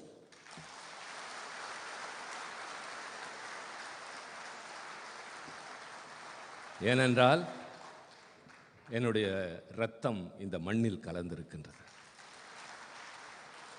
It was a very sad experience for me losing a father. ஒரு தந்தை இழப்பது என்பது குறிப்பாக எனக்கு மிகப்பெரிய வேதனையான சோகமான அனுபவம் தான். Very difficult experience, but also an experience I learned from. நான் அந்த சோகமான அனுபவத்தை திருப்பி திருப்பி எண்ணி பார்க்கிறேன். And so I realized that I do have the right to call myself Tamil. நான் உணர்ந்தேன் என்னை தமிழன் என்று அழைத்துக் கொள்வதற்கான எல்லா உரிமைகளும் எனக்கு இருப்பதாக. Now what does it mean to be a Tamil? தமிழனாக இருப்பதனுடைய பொருள் என்ன? The first thing it means is when I come to this state, I come with humility. நான் முதலில் இந்த மண்ணுக்கு வருகிற போது பணிவான குணத்துடன் இங்கு வருகின்றேன். I come bowing my head to your tradition, to your history, to your language. உங்களுடைய வரலாற்றிற்கு பாரம்பரியத்திற்கு நான் தலைவணங்குகிறவனாகவே வருகின்றேன். And I come with a desire to understand your perspective. உங்களுடைய எல்லா விதமான பரிமாணங்களையும் உணர்ந்து கொள்ள வேண்டும் என்ற எண்ணத்தோடு தான் நான் ஒவ்வொரு முறையும் வருகின்றேன். In the speech I said, India is a union of states. நான் என்னுடைய நாடாளுமன்ற உரையில் பேசுகிற போது இந்தியா என்பது மாநிலங்களின் ஒன்றியம் என்று குறிப்பிட்டேன். So when we say state, what is a state? Where does it come from? நாம் மாநிலங்கள் என்று சொல்கிறோம் என்றால் அந்த சொல் எங்கிருந்து வந்தது? ஒரு மாநிலம் என்றால் என்ன? It starts from the land. மண்ணை பற்றியது. From the land come the people. மக்களிடமிருந்து அந்த மண்ணினுடைய தன்மை வருகிறது. From the people comes a voice. மக்களிடமிருந்து அவருடைய குரல் வெளிவருகின்றது. From the voice comes a language. அவருடைய குரலில் இருந்து அவருடைய மொழி வெளிவருகின்றது. From a language comes a culture. மொழியில இருந்து கலாச்சாரம் வருகின்றது. From a culture comes a history. கலாச்சாரத்திலிருந்து சரித்திரம் வருகின்றது. And from a history comes a state. பின்னர் வரலாற்றிலிருந்து மாநிலம் உருவாகின்றது. So when I say that India is a union of states, I am saying that the union of states come together to form India. நான் India என்பது மாநிலங்களின் ஒன்றியம் என்று சொல்லுகிற போது இது மாநிலங்களிலிருந்து தான் இந்தியா என்பதே வருகின்றது என்பதை நான் அழுத்தமாக சொன்னேன். Like letters form a word. எழுத்துக்கள் சேர்ந்து சொல்லாக மாறுகிறது. A word forms a sentence. வார்த்தைகள் சேர்ந்து வாக்கியமாக மாறுகிறது. And a sentences become a poem. வார்த்தைகள் ஒன்று சேர்ந்து வாக்கியமாக மாறி அந்த வாக்கியங்கள் ஒன்று சேர்ந்து கவிதையாக மாறுகின்றது. If you do not respect the letters, you do not respect the words, you do not respect the sentences, you cannot respect the entire poem. எழுத்துக்களை மதிக்கவில்லை என்றால், சொற்களை மதிக்கவில்லை என்றால், வாக்கியத்தை மதிக்கவில்லை என்றால் வேறு எதையும் மதிக்க முடியாது. So when the Prime Minister comes here and he tries to impose some other idea on the people of Tamil Nadu, when he does not understand that Tamil Nadu is just not two words. Tamil Nadu is 3,000 years. Tamil Nadu is the land. Tamil Nadu is the people. Tamil Nadu is the language. Tamil Nadu is the words. When he does not understand that, he insults this state and he insults our country. பிரதமர் இங்கு வருகிற போதெல்லாம் பொருள் புரியாமல் தமிழ்நாட்டை பற்றி பேசுகிறார். அது 3000 ஆண்டுகள் பழமையுள்ள ஒரு பாரம்பரியமான நாடு.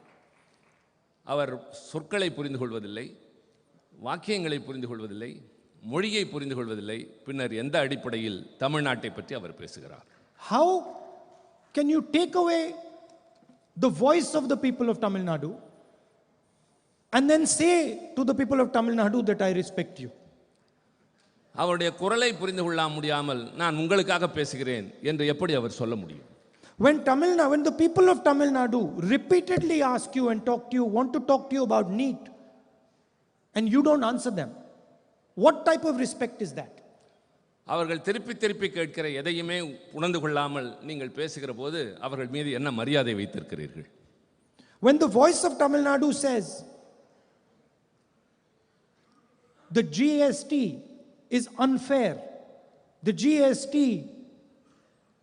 harms productive states, and you do not respond, who are you disrespecting? தமிழ்நாட்டு மக்கள் ஒட்டுமொத்தமாக ஜிஎஸ்டி என்பது நியாயமற்றது, அது எங்களுக்கு பாதகம் ஏற்படுத்துகிறது என்று சொல்வதை புரிந்து கொள்ளாமல் நீங்கள் அவர்களை அவமதிக்கிறீர்கள். And I said in Parliament, they do not understand the history of Tamil Nadu, they do not understand the history of this nation. நான் நாடாளுமன்றத்தில் பேசுகிற போது சொன்னேன், அவர்கள் தமிழ்நாட்டினுடைய வரலாற்றையும் தெரிந்து கொள்வதில்லை, இந்த நாட்டினுடைய வரலாற்றையும் தெரிந்து கொள்ளவில்லை. In 3,000 years, nobody has been able to impose anything on the Tamil people. கடந்த 3000 ஆண்டுகளில் தமிழ்நாட்டின் மீது யாராலும் எதையும் திணிக்க முடிந்ததில்லை. And in 3,000 years from today, nobody will be able to impose anything on the Tamil people.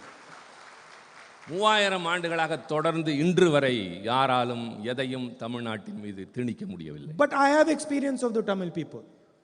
ஆனால் எனக்கு தமிழ்நாட்டு மக்களை பற்றிய அனுபவம் இருக்கின்றது. You talk to them with love and affection, you can get anything out of them. அவரிடம் அன்போடும் அக்கறையோடும் பேசினால் அவரிடமிருந்து எதையும் நீங்கள் பெறலாம்.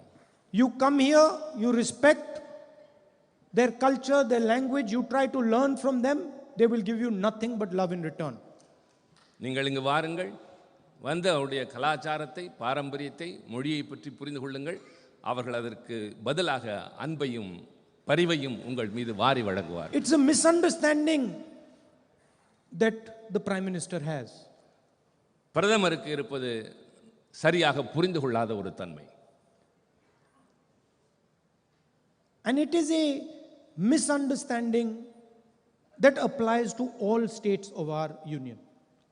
கிட்டத்தட்ட இந்த நாட்டில் இருக்கிற எல்லா மாநிலங்களை பற்றியும் அவருக்கு இப்படித்தான் ஒரு புரிந்து கொள்ளாத தன்மை இருக்கின்றது. My friend and colleague Omar spoke wonderfully today. என்னுடைய நண்பரும் சகாவுமான ஓமர் இங்கே மிக அழகாக பேசினார். And he said probably the most important thing that was to be said today. மிக முக்கியமாக எதை சொல்ல வேண்டுமோ அவர் அதை இன்றைக்கு இந்த மன்றத்தில் சொன்னார். And I want to repeat it here. நான் அதை திருப்பி சொல்ல விரும்புகின்றேன். We have to understand that for the first time since independence, a state of the Indian Union had its powers taken away from it. விடுதலை பெற்ற இந்த நாட்டில் அதிலிருந்து இன்று வரை இப்பொழுதுதான் முதல் முறையாக ஒரு மாநிலத்தில் இருந்த உரிமைகள் பறிக்கப்பட்டிருக்கின்றன. It has never happened before. இதற்கு முன்பு எப்பொழுதும் அது நடந்தது இல்லை. That the rights of the people have been snatched from them. அந்த மக்களுடைய உரிமைகள் அவரிடமிருந்து பறிக்கப்பட்டிருக்கின்றன. Today the people of Jammu and Kashmir do not rule themselves. Jammu Kashmir மக்கள் தங்களை தாங்களே ஆள முடியாத ஒரு நிலை ஏற்பட்டிருக்கிறது. Today bureaucrats from UP, from Gujarat rule Jammu and Kashmir. Gujarat, Uttar Pradesh போன்ற பகுதிகளில் இருக்கிற அதிகாரிகள் இப்பொழுது ஜம்மு காஷ்மீரை ஆண்டு கொண்டிருக்கின்றார்கள். And that is the extreme what they have done to Jammu and Kashmir. இது ஜம்மு காஷ்மீருக்கு அவர்கள் இழைத்திருக்கிற மிகப்பெரிய அநீதி. In Punjab, they have unilaterally taken land away from Punjab and given it to the BSF. பஞ்சாபில் இருக்கின்ற Hundreds of kilometers of land. பஞ்சாபில் இருக்கிற நூற்றுக்கணக்கான மைல்கள் இடத்தை எடுத்து எல்லை பாதுகாப்பு படையினரும் அவர்களே கொடுத்திருக்கின்றார்கள். Without any question, without any discussion. யாரிடமும் எதை பற்றியும் கலந்து பேசவில்லை. And they do the same to Tamil Nadu. அதையேதான் தமிழ்நாட்டுக்கும் அவர்கள் செய்கிறார்கள். We always speak about unity from diversity. நாம் வேற்றுமையில் ஒற்றுமையை பற்றி மிகச் சிறப்பாக பேசுகிறோம். India has very, very diverse people, diverse states, diverse languages. India என்கின்ற இந்த நாடு பல்வேறு மொழிகளையும் பல்வேறு கலாச்சாரங்களையும் கொண்ட ஒரு நாடு. And historically, India has taken advantage of this diversity. வரலாற்று ரீதியாக இந்த வேற்றுமையின் காரணமாக இந்தியாவிற்கு பல அனுகூலங்கள் கிடைத்திருக்கின்றன. It's our biggest strength. இது இந்தியாவினுடைய பலம். I learned from the people of Tamil Nadu. அது தமிழ்நாட்டு மக்களிடமிருந்து தெரிந்து கொள்ள வேண்டும். Tamil Nadu learns from the people of UP. Tamil Nadu learns from the people of Maharashtra. We learn from each other. Tamil Nadu உத்தரப்பிரதேசத்து மக்களிடமிருந்து கற்றுக்கொள்கிறது. தமிழ்நாடு ஹரியானா மாநிலத்திலிருந்து கற்றுக்கொள்கிறது. ஒவ்வொருடமிருந்தும் ஒவ்வொருவரும் ஏதாவது கற்றுக்கொள்கிறோம். We respect each other. நாம் ஒவ்வொருவரை மற்றொருவர் மதிக்கிறோம். So, our vision is unity from diversity. எங்களுடைய ஒட்டுமொத்தமான கருத்து வேற்றுமையில் ஒற்றுமை. And their vision is unity through conformity. Through conformity. அவர்கள் சொல்வது நாம் சொல்வதும் இதுதான். ஒரு உறுதியான வகையிலே தான் இந்த ஒற்றுமையை நிலைநிறுத்த முடியும். You will conform to what we have to say. நாங்கள் எதை சொல்கிறோமோ அதைத்தான் நீங்கள் உறுதிப்படுத்த வேண்டும். But who gave you the right? யார் அந்த உரிமையை தருவது? Who are you to decide what India should be? நீங்கள் யார் இந்தியா எப்படி இருக்க வேண்டும் என்று தீர்மானிப்பதற்கு? Why can't the people of India decide what India should be? ஏன் இந்திய நாட்டு மக்கள் இந்தியா எப்படி இருக்க வேண்டும் என்று தீர்மானிக்க கூடாது? Who has given you this honor? Why? உங்களிகாரத்தை கொடுத்தது. So this is the central fight in our country today.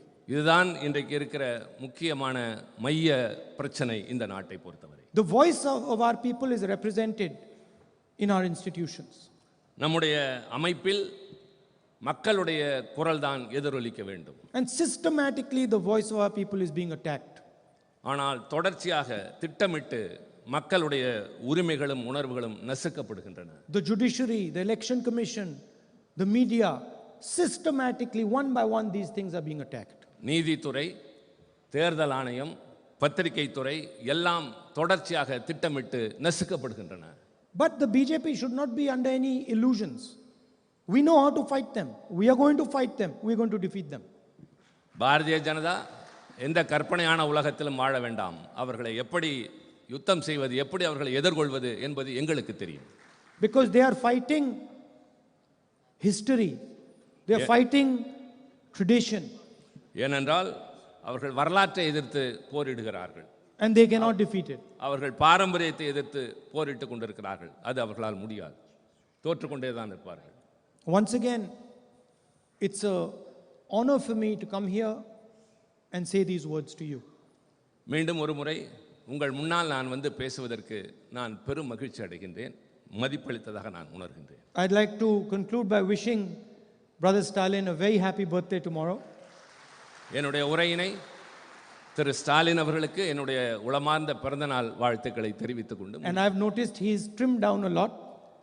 நான் கவனித்தேன், முன்னை விட அவர் இன்னும் இளமையாக இப்போது தோற்றமளிக்கின்றார். So he should eat properly the cake tomorrow. அதனால் நாளை அவர் பிறந்த நாள் கேக்கை சரியாகவே சாப்பிட வேண்டும்.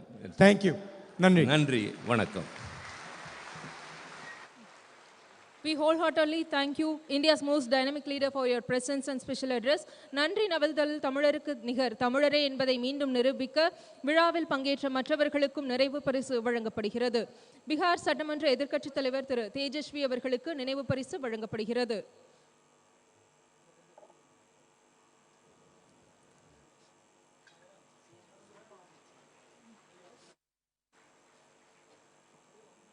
திருமிகு கனிமொழி கருணாநிதி அவர்களுக்கு நினைவு பரிசு வழங்கப்படுகிறது. பூம்புகார் பதிப்பக உரிமையாளர்கள் திரு ராஜா சுந்தர் சிங் மற்றும் திரு ஷாம் பிரசாத் ஆகியோர்களுக்கு நினைவு பரிசு வழங்கப்படுகிறது.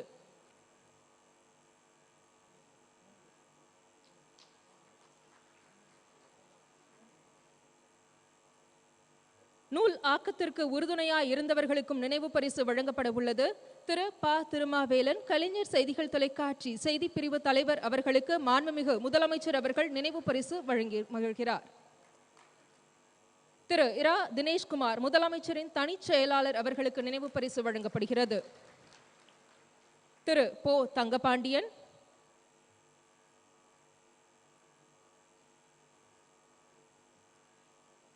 வடிவமைப்பாளர் திரு தமிழரசு அவர்களுக்கு நினைவு பரிசு வழங்கப்படுகிறது. ஓவியர் திரு தமிழ் அவர்களுக்கு நினைவு பரிசு வழங்கப்படுகிறது. நம் ஒப்பற்ற தலைவர் திராவிட மாடல் மாண்புமிகு தமிழ்நாடு முதலமைச்சர் அவர்களை ஏற்புரையும் நன்றியுரையும் ஆற்றிட பேரன்புடன் அழைக்கிறோம். முன்னதாக பூம்புகார் பதிப்பகத்தின் சார்பில் மாண்புமிகு முதலமைச்சர் அவர்களுக்கு நினைவு பரிசு வழங்கப்படுகிறது.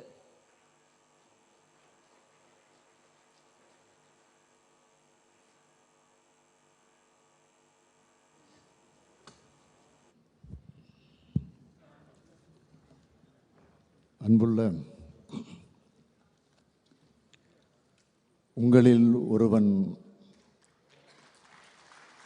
நூல் வெளியீட்டு விழா நிகழ்ச்சியினுடைய தலைவர்,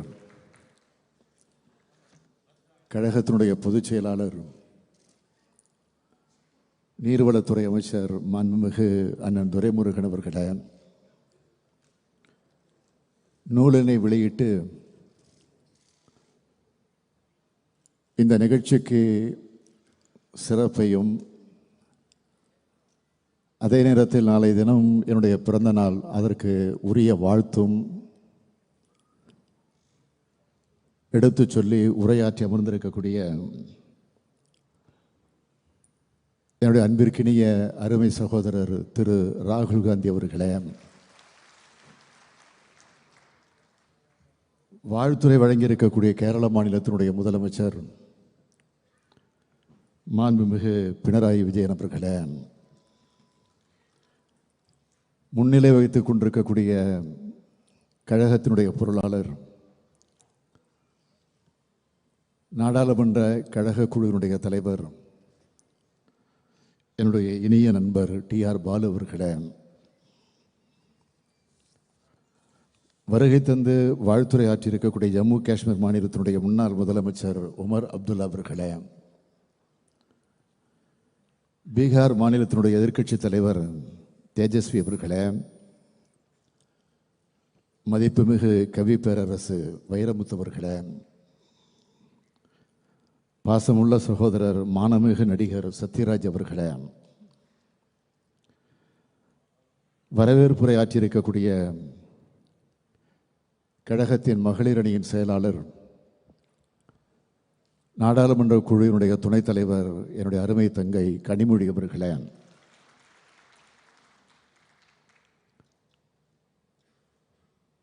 வந்திருக்கக்கூடிய சிறப்பு விருந்தினருக்கெல்லாம் சால்வை அணிவித்து பெருமைப்படுத்தி இருக்கக்கூடிய இளைஞரணியின் செயலாளர் தம்பி உதயநிதி ஸ்டாலின் அவர்களே, இந்த நூலினை அழகோடு அச்சிட்டு வழங்கியிருக்கக்கூடிய பூம்புகார் பதிப்பகத்தினுடைய உரிமையாளர்கள் ராஜா சுந்தர் சிங் அவர்களே, ஷாம் பிரசாத் அவர்களே, மாண்புமிகு தமிழக அமைச்சர் பெருமக்களே, பல்வேறு பொறுப்புகளை ஏற்று ஆண்டோர்களாக சான்றோர்களாக விளங்கி கொண்டிருக்கக்கூடிய பெரியோர்களே, தாய்மார்களே, நம்முடைய தாய் கழகமாம் திராவிட கழகத்தினுடைய தலைவர் ஐயா ஆசிரியர் உள்ளிட்ட பல்வேறு கட்சிகளை சார்ந்திருக்கக்கூடிய தலைவர் பெருமக்களே, பெரியோர்களே, தாய்மார்களே, பாசத்திற்குரிய பத்திரிகையாளர்களே, என் உயிரோடு கலந்திருக்கக்கூடிய தலைவர் கலைஞர் அவர்களின் உயிரினும் உயிரான அன்பு உடன்பிறப்புகளே, உங்கள் அனைவருக்கும் என்னுடைய அன்பான வணக்கம். முத்தமிழறிஞர் தலைவர் கலைஞர் அவருடைய நிறைவுக்கு பிறகு கோடிக்கணக்கான திராவிட முன்னேற்றக் கழகத்தினுடைய உடன்பிறப்புகளின் தலைவனாக நான் தேர்ந்தெடுக்கப்பட்ட பொதுக்குழுவில் பேசுகிற பொழுது குறிப்பிட்டு சொன்னேன், கலைஞர் அவர்களைப் போல எனக்கு எழுத தெரியாது, கலைஞர் அவர்களைப் போல எனக்கு பேசவும் தெரியாது, ஆனால் அனைத்தையும் நான் முயன்று பார்ப்பேன் என்று அப்போ குறிப்பிட்டேன். அப்படி நான் செய்த முயற்சி தான் இந்த புத்தகம்.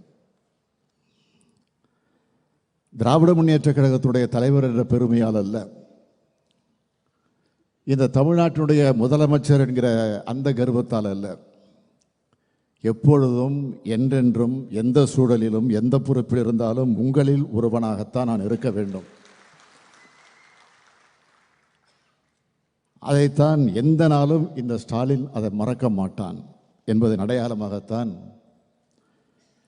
எனது வாழ்க்கை வரலாற்று நூலுக்கு உங்களில் ஒருவன் என்ற பெயரை நான் சூட்டியிருக்கிறேன். நீங்கள் அனைவரும் உங்களை விட உயரமான இடத்துல கொண்டு போய் என்ன உட்கார வச்சாலும் நான் என்றுமே உங்களில் ஒருவன்தான். முத்தமிழறிஞர் தலைவர் கலைஞர் அவருடைய மகனாக என்னை கழகத்தவர்கள் முதலாக நினைச்சப்போவும் உங்களின் ஒருவன் தான் நான் கழகத்தவரோடு அவர்களுடைய ஒருவராக நான் செயல்பட்டு கொண்டிருக்கிறேன். இளைஞரணியின் செயலாளராக பொறுப்புக்கு வந்தப்பவும் உங்களின் ஒருவனாகத்தான் நான் செயல்பட்டேன். கழகத்தினுடைய பொருளாளராக பொறுப்பேற்ற போதும் அப்படித்தான் செயல்பட்டேன். அமைச்சரானப்போவும் துணை முதலமைச்சராக இருந்தப்போவும் அப்படித்தான் நான் செயல்பட்டேன். ஏன் இப்பொழுது கழகத்தினுடைய தலைவராக ஆன பிறகும் இப்போ முதலமைச்சராக ஆன பிறகும் அப்படித்தான் செயல்பட்டு கொண்டிருப்பேன். எனது வாழ்நாள் முழுக்க உங்களில் ஒருவனாகத்தான் நான் செயல்படுவேன்னு இப்போ ஒரு உறுதியை உங்களிடத்தில் நான் சொல்லுகிறேன். எனக்கு திரும்ப திரும்ப நினைவுக்கு வரக்கூடிய சொற்கள் பேரறிஞர் அண்ணா சொன்ன சொல் தான். மக்களிடம் செல், மக்களோடு சேர்ந்து வாழ். சென்னை மாநகரத்தினுடைய மேயராக நான் பொறுப்பேற்ற நேரத்தில் அப்பொழுது நான் ஒரு வார்த்தையை எழுதினேன், பதவின்னு ஒரு வார்த்தையை சொன்னேன். அந்த வார்த்தையை தலைவர் கலைஞர் அவர்கள் மாற்றினார். பதவின்னு போட்ட அந்த எழுத்துல மாற்றி என்ன போட்டார்னா பொறுப்புன்னு மாற்றினார். தலைவர் கலைஞர் செஞ்ச அந்த திருத்தம் தான் என் வாழ்க்கையிலே மறக்க முடியாத பெரிய பாடமாகும். அந்த பொறுப்பில் எத்தனை உயர் பொறுப்புக்கு நான் வந்தாலும் என்றைக்கு நான் உங்களில் ஒருவன் தான். உங்களின் ஒருவனான எனது அனுபவங்களில் சிலவற்றை இந்த சமுதாயத்திற்கு சொல்லியாகணும் என்கிற அந்த காரணமாக அதை நான் கடமையாக கருதி அப்பப்போ சின்ன சின்ன பகுதிகளாக நான் எழுதி வைத்திருந்த பதிவுகளை அதை ஒட்டுமொத்தமாக தொகுத்திருக்கக்கூடிய புத்தகம்தான் இந்த புத்தகம். இதனை வாசிக்கிறது மூலமாக உங்களின் ஒருவனா நான் எப்படி முளைச்சேன்னு முதலாக நீங்கள் தெரிஞ்சுக்க போறீங்க. என்னோட 23 வயது வரையிலான வாழ்க்கை தான் இந்த புத்தகம். 1953ஆம் ஆண்டு மார்ச் 1ஆம் தேதி நான் பிறந்தேன். அதாவது நாளை நான் பிறந்த நாள் கொண்டாட போகிறேன். நாளைக்கு என்னுடைய பிறந்த நாள். இன்றைய தினம் பிப்ரவரி 28. எனது பிறந்த நாளுக்கு ஒரு நாள் முன்னதாக இந்த புத்தகம் பிறக்குது. 1976ஆம் ஆண்டு பிப்ரவரி 1 அன்று விசா சட்டத்தின் கீழ் நான் கைது செய்யப்பட்டு சென்னை சிறையில் அடைக்கப்பட்டேன். இதுக்கு இடைப்பட்டிருக்கக்கூடிய ஆண்டுகளில் நடந்த வரலாற்று சுவடுகள் தான் இந்த புத்தகம். எந்த ஒரு மனிதருக்கும் முதல் 25 வயது வரையில் காலகட்டம் என்பது மிக மிக முக்கியமான காலகட்டமாகும். அவரது எதிர்கால வாழ்க்கையை தீர்மானிக்கிறது அந்த வயசு தான். அவர் என்னவாக ஆக போறாங்கிறத தீர்மானிக்கிறதும் அந்த வயசு தான். 8 மனித வாழ்க்கை பிரச்சனை அதை பற்றி எழுதின நம்முடைய கவி பேரரசு வைரமுத்து அவர்களுக்கு இது நல்லா தெரியும். விளையும் பயிர் முளையிலேயே தெரியும்னு சொல்லுவாங்க. ஆமாம், நான் அரசியல் பயிராகத்தான் வளர்ந்தேன் என்பதை இந்த புத்தகத்தை படிப்பதன் மூலமாக நீங்கள் தெரிந்து கொள்ளலாம். 1996ஆம் ஆண்டு சென்னை மாநகரத்தினுடைய மேயராக நான் பொறுப்பேற்ற போது பத்திரிகையாளர்களில் ஒருவர் ஒரு கேள்வி என்னிடத்தில் கேட்டார். அரசியலுக்கு வராமல் போயிருந்தா நீங்கள் என்ன ஆகியிருப்பீங்க அப்படின்னு ஒரு கேள்வியை கேட்டார். நான் உடனே சொன்னேன், நான் அரசியலில் தான் இருந்திருப்பேன் அப்படின்னு பதிலுக்கு சொன்னேன். பள்ளிக்கு போனாலும் சரி கழகம் கழகம் கழகம் என்பதுதான் இருந்தது என்பதை இந்த புத்தகத்தை நீங்கள் வாசிக்கிற போது நிச்சயமாக நீங்கள் உணரலாம். பிற்காலத்தில் தான் என்னவாக போகிறோம் மிக மிக மிக மிக சிறிய வயசுலேயே அதை தீர்மானிச்சுட்டா அதிலிருந்து இம்மி அளவும் விலகாமல் பயணித்தா அந்த இலக்கை நிச்சயம் அடைஞ்சே தீர்வாங்க என்பதற்கு அடையாளம்தான் நான் என்பதை இங்கே பதிவு செய்கிறேன். அப்படிப்பட்ட அடையாளங்களுடைய தொகுப்பு தான் இந்த புத்தகம். அந்த இலக்கை அடையிறதுக்கு நான் எந்த சாகசங்களும் செய்யலை. அப்படி சாகசங்கள் செய்ய வேண்டிய அவசியமும் எனக்கு ஏற்படலை. நான் என்னுடைய இயல்பில் இருந்தேன். என்னுடைய இயல்பை என்னை இந்த இடத்துல கொண்டு வந்து நிறுத்தியிருக்கு. தலைவர் கலைஞர் அவர்கள் ஒரு முறை சொன்னார், நான் பக்குவப்பட்ட காலத்தில், கலைஞர் சொன்னதை சொல்கிறேன், நான் பக்குவப்பட்ட காலத்தில் பிறந்தவன் தான் ஸ்டாலின், அது அவனது இயல்பிலேயே தெரியும்னு சொன்னார். அப்படிப்பட்ட பக்குவம் சின்ன வயசிலேயே எனக்கு இருந்ததுங்கிறத இந்த புத்தகத்தின் மூலமாக நீங்கள் அறிந்து கொள்ள முடியும். பிறக்கும் போதே ஒரு தலைவருக்கு மகனாக பிறந்ததும் அதுக்கு ஒரு வகையில் காரணமாக கூட இருக்கலாம். சின்ன வயசில் நான் பார்த்த அரசியல் நெருக்கடிகள், கைதுகள், போராட்ட காட்சிகள் இதுக்கு காரணமாக கூட இருக்கலாம். சாதாரணமாக ஒரு இளைஞனின் வாழ்க்கையில் நடக்காத, பார்க்காத, கேள்விப்படாத காட்சிகள் எல்லாம் என்னுடைய வாழ்க்கையில் நடந்தும் இருக்கிறது, அதுவும் காரணமாக இருக்கலாம். நான் 5 மாத குழந்தையாக இருந்தப்போ தலைவர் கலைஞர் அவர்கள் திருச்சி சிறையில் இருந்தார். என்ன கை குழந்தையா தூக்கிக்கிட்டு என்னுடைய தாயார் தயாளம்மாள் அவர்கள் திருச்சி சிறைக்கு கொண்டு போய் கலைஞரிடத்தில் காட்டினாங்க. நான் 12 வயசு பையனாக இருந்தப்போ மொழி போராட்டத்தில் ஈடுபட்டதுக்காக தேச பாதுகாப்பு சட்டப்படி தலைவர் கலைஞர் அவர்கள் கைது செய்யப்படுகிறார். நம்முடைய மதிப்பிற்குரிய அண்ணன் முரசொலி மாறன் அவர்கள், அவரும் அப்போ கைது செய்யப்படுகிறார். கல்லூரி படிக்கிற காலத்தில் தான் நான் மிசாவில் கைதானேன். கோபாலபுரம் வீட்டினுடைய அறையாகத்தான் சிறை இருந்துச்சு. அதுதான் என்னை செதுக்கியது.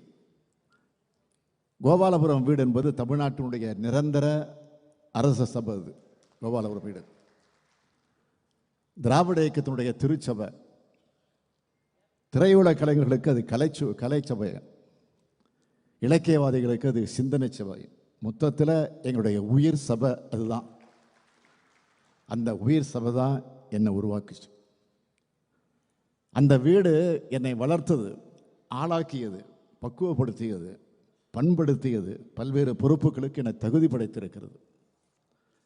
அந்த வகையில் பார்த்தா இந்த புத்தகம் அந்த வீட்டினுடைய வரலாறு.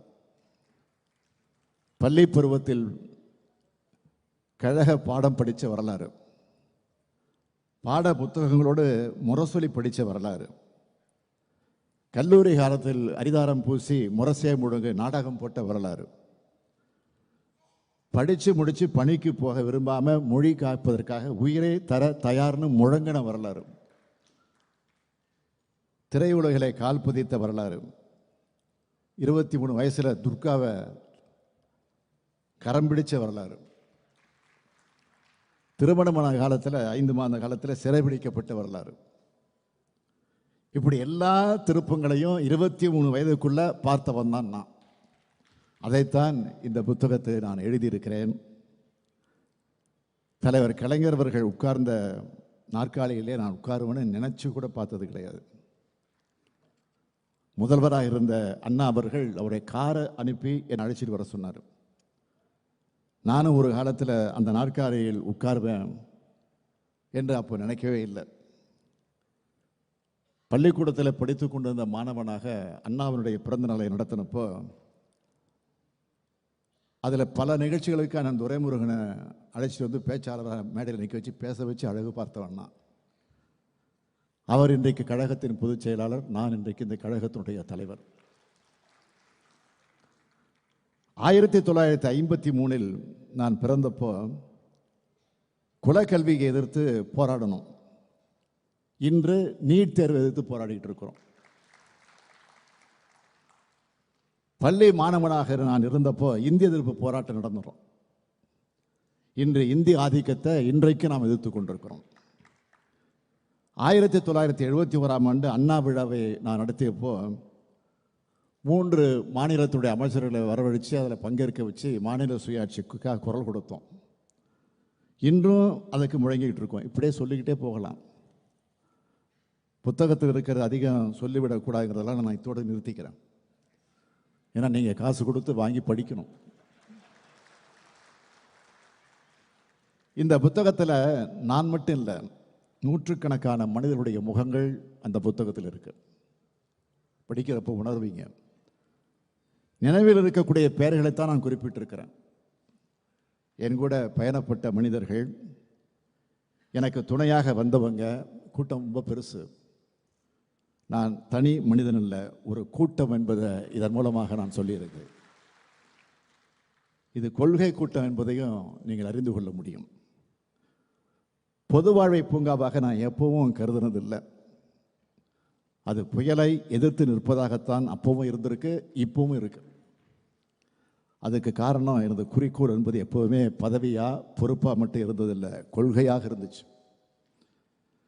சுயமரியாதை கொள்கையிலே தந்தை பெரியார், இன எழுச்சியிலே பேரறிஞர் அண்ணா, இயக்கத்தை வழிநடத்துவதிலே நம்முடைய முத்தமிழறிஞர் தலைவர் கலைஞர், மொழி உரிமையிலே நம்முடைய இனமான பேராசிரியர், இந்த 4வரின் நிழற்குடையில் தான் நான் நின்று கொண்டிருக்கிறேன். இவர்கள்தான் என்னை செதுக்கிய சிற்பிகள். இந்த 4வரும் தனி மனிதர்கள் அல்ல, அது தத்துவத்தினுடைய அடையாளங்கள். அத்தகைய தத்துவத்தினுடைய அடையாளமாகவே நான் இருக்க விரும்புகிறேன்.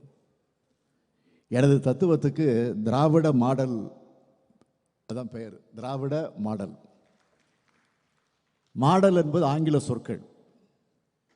அதை தமிழில் சொல்கிறதா இருந்தால் திராவிடவியல் ஆட்சி முறை, அதுதான் என்னுடைய கோட்பாடு.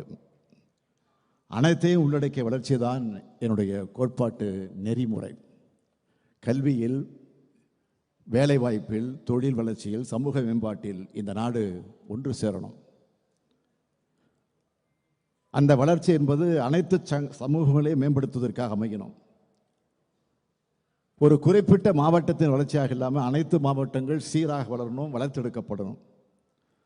பால் பேதமற்ற, இரத்த பேதமற்ற சமூகமாக நமது சமூக மனோபாவம் மாறணும். எல்லாருக்கும் எல்லாம் என்பதே இந்த திராவிட இயலுடைய கோட்பாடாகும். அனைத்து தேசிய இனங்களும் சரிநிகர் உரிமை தரப்படும் என்பதுதான் திராவிட இயலுடைய கோட்பாடு. இந்தியா என்பது மாநிலங்களின் ஒன்றியமாகும். அதைத்தான் அரசியலமைப்பு சட்டமும் சொல்கிறது. அனைத்து மாநிலங்களும் அதிக அதிகாரம் கொண்ட சுயாட்சித்தன்மை கொண்டதாக இருக்கணும். இந்த மாநிலங்களின் ஒன்றியமான இந்திய அரசானது கூட்டாட்சி முறைப்படி செயல்படும் என்பதுதான் திராவிட இயல் கோட்பாடு. இந்த திராவிட இயல் கோட்பாட்டை தமிழகத்தில் மட்டும் இல்லை, இந்தியா முழுமைக்கு எடுத்து சொல்லணும் தான் திரு ராகுல் காந்தி அவர்களும், மாண்புமிகு முதல்வராக இருக்கக்கூடிய பினராயி விஜயன் அவர்களும், உமர் அப்துல்லா அவர்களும், தேஜஸ்வி அவர்களும் இங்கே அந்த உணர்வோடு தான் அழைக்கப்பட்டிருக்கிறாங்க. இந்திய நாடாளுமன்றத்தினுடைய மைய மண்டபத்தில் நின்று நம்முடைய அருமை சகோதரர் ராகுல் காந்தி அவர்கள்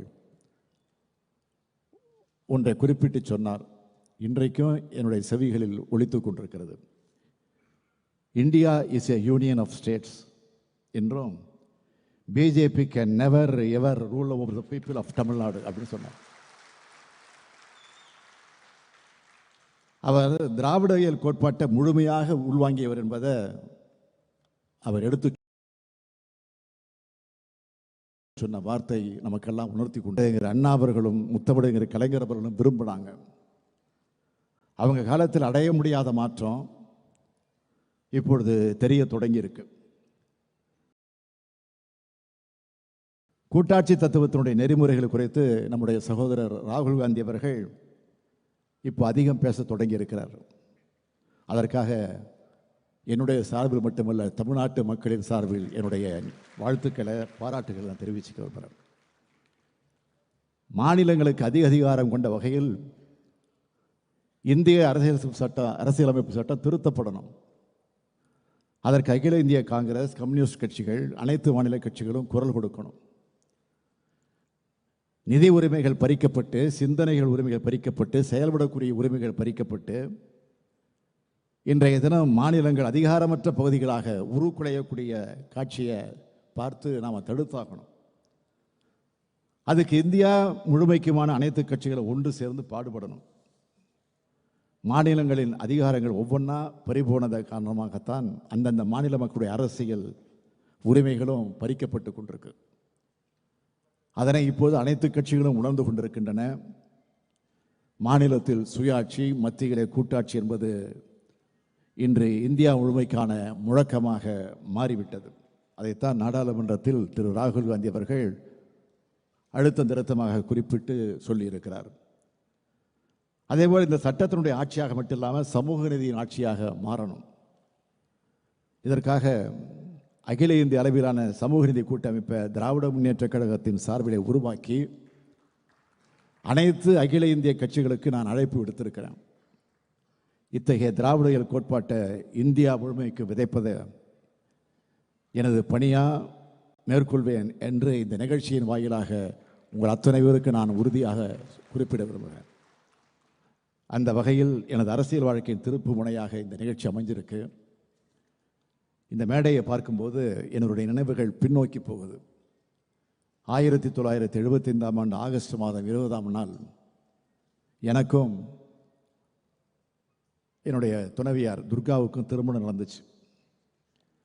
எனக்கு முன்னதாகவே அவரும் நானும் என்ற தலைப்பில் துர்கா தன்னுடைய வாழ்க்கை வரலாற்றை எழுதிட்டாங்க. மணமக்களாகிய எங்களை வாழ்த்தி அன்றைக்கு பிரதமராக இருந்த அம்மையார் இந்திரா காந்தி அவர்கள் வாழ்த்து செய்தி அனுப்பியிருந்தாங்க. இன்று அவரது பேரன் ராகுல் காந்தி அவர்கள் இந்த மேடையில் வந்து அமர்ந்திருக்கிறார். ஃபரூக் அப்துல்லா அவர்கள் வாழ்த்து செய்தி அனுப்பியிருந்தார். இன்று அவரது மகன் உமர் அப்துல்லா இந்த மேடையில் இருக்கிறார். கம்யூனிஸ்ட் இயக்கத்தினுடைய மாபெரும் தலைவரான கேரள மாநிலத்தைச் சார்ந்த EMS நம்பூதிரிபாட் அவர்கள் எனக்கு வாழ்த்துச் செய்தி அனுப்பியிருந்தார். இப்பொழுது கேரளாவிலிருந்து மாண்புமிகு பினராயி விஜயன் அவர்கள் வந்து இந்த மேடையில் அமர்ந்திருக்கிறார். நேரில் வந்து வாழ்த்துவதற்காக பீகாரிலிருந்து பெருந்தலைவர் ஜெகஜீவன் ராம் அவர்கள் வந்திருந்தார். இப்பொழுது பீகாரிலிருந்து தேஸ்ஜவி அவர்கள் இங்கே வந்து அமர்ந்திருக்கிறார். அன்று எங்கள் திருமணமே அகில இந்திய மாநாடு போல் நடந்துச்சு. இன்று இந்த புத்தக வெளியீட்டு விழாவும் அகில இந்திய மாநாடு போல் நடந்து கொண்டிருக்கிறது.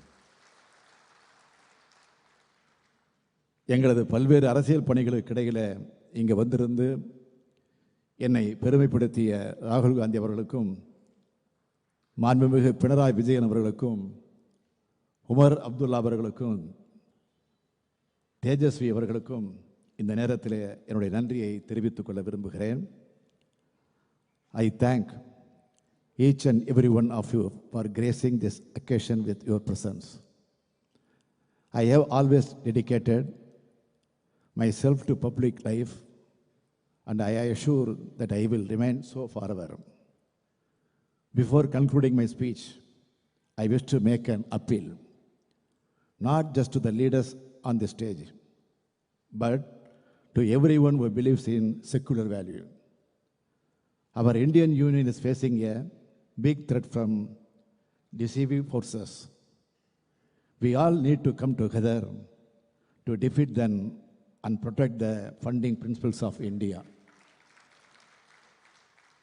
தலைவர் கலைஞர் அவர்களின் புத்தக வெளியீட்டு விழாக்களில் பெரும்பாலும் நம்முடைய கவிப்பேரரசு வைரமுத்து அவர்கள் இருப்பார்கள். இந்த மேடையிலும் வைரமுத்து அவர்கள் இருக்கிறார்கள். கலைஞர் இல்லாமல் வைரமுத்துவின் புத்தக வெளியீட்டு விழாக்கள் இருக்காது. அந்த நன்றியின் அடையாளமாகத்தான் கலைஞரின் கவிதை அடையாளமாக இங்கு வந்திருந்து வாழ்த்திய அத்தனை பேருக்கும் நான் நன்றி தெரிவிச்சுக்க விரும்புகிறேன். திராவிட இயக்கமும் திரையுலகமும் பிரிக்க முடியாதவை. அதேபோல் கோபாலபுரமும் கோடம்பாக்கமும் பிரிக்க முடியாதவை. தலைவர் தொடங்கி இன்று உதயநிதி வரை அது தொடர்ந்து வருது. கலை உலகின் பிரதிநிதியாக இனமான நடிகர் சத்யராஜ் அவர்கள் கலந்து கொண்டு வாழ்த்துரை வழங்கியிருக்கிறார். அவருக்கு நன்றி தெரிவிச்சுக்கிறேன்.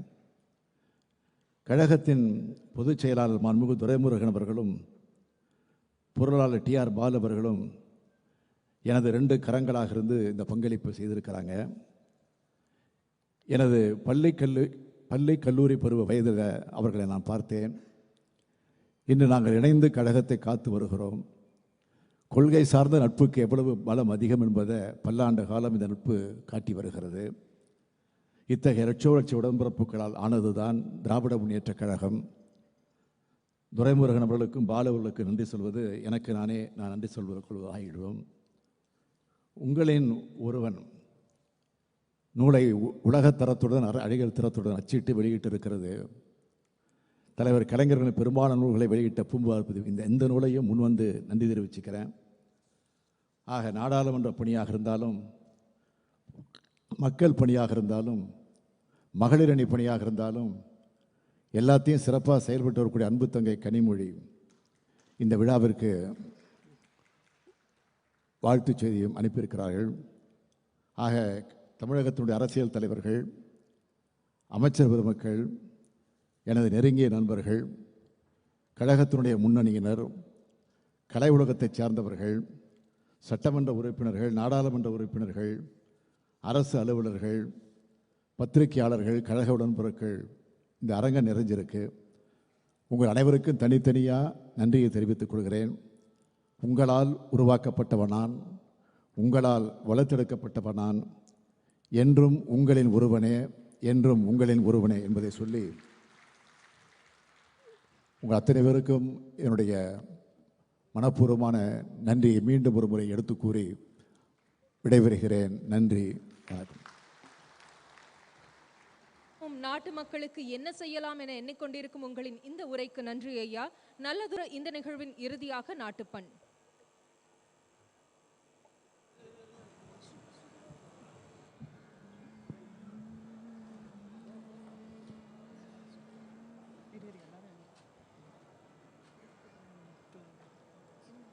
जनगण मन अधिनायक जय हे भारत भाग्य विधाता पंजाब सिंध गुजरात मराठा द्राविड उत्कल बंगा विंध्य हिमाचल यमुना गंगा उच्चल जलति तरंगा तव शुभ नामे जाहे तव शुभ आशीष माहे गाहे तव जय गाथा जनगण मंगलदायक जय हे भारत भाग्य विधाता जय हे जय हे जय हे जय जय जय जय हे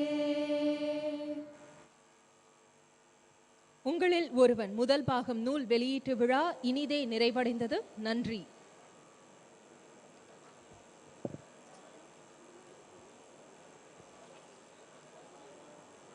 இன்னும் சற்று நேரத்தில் இந்த இனிய தருணத்தில் வரலாற்று சிறப்புமிக்க நிகழ்வில் வெளியிடப்பட்ட உங்களில் ஒருவன் நூலினை நூல் ஆசிரியரும் மாண்புமிகு தமிழ்நாடு முதலமைச்சரும் திராவிட முன்னேற்ற கழக தலைவரிடமிருந்து பெற்றுக்கொள்ளலாம்.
இந்த ஆட்டத்துல நிதி இழப்பு ஆபத்தும் இதற்கு அடிமையாகக்கூடிய வாய்ப்பும் இருக்கு. தயவு செஞ்சு பொறுப்போட ஆடுங்க. 18+ ஒன்லி.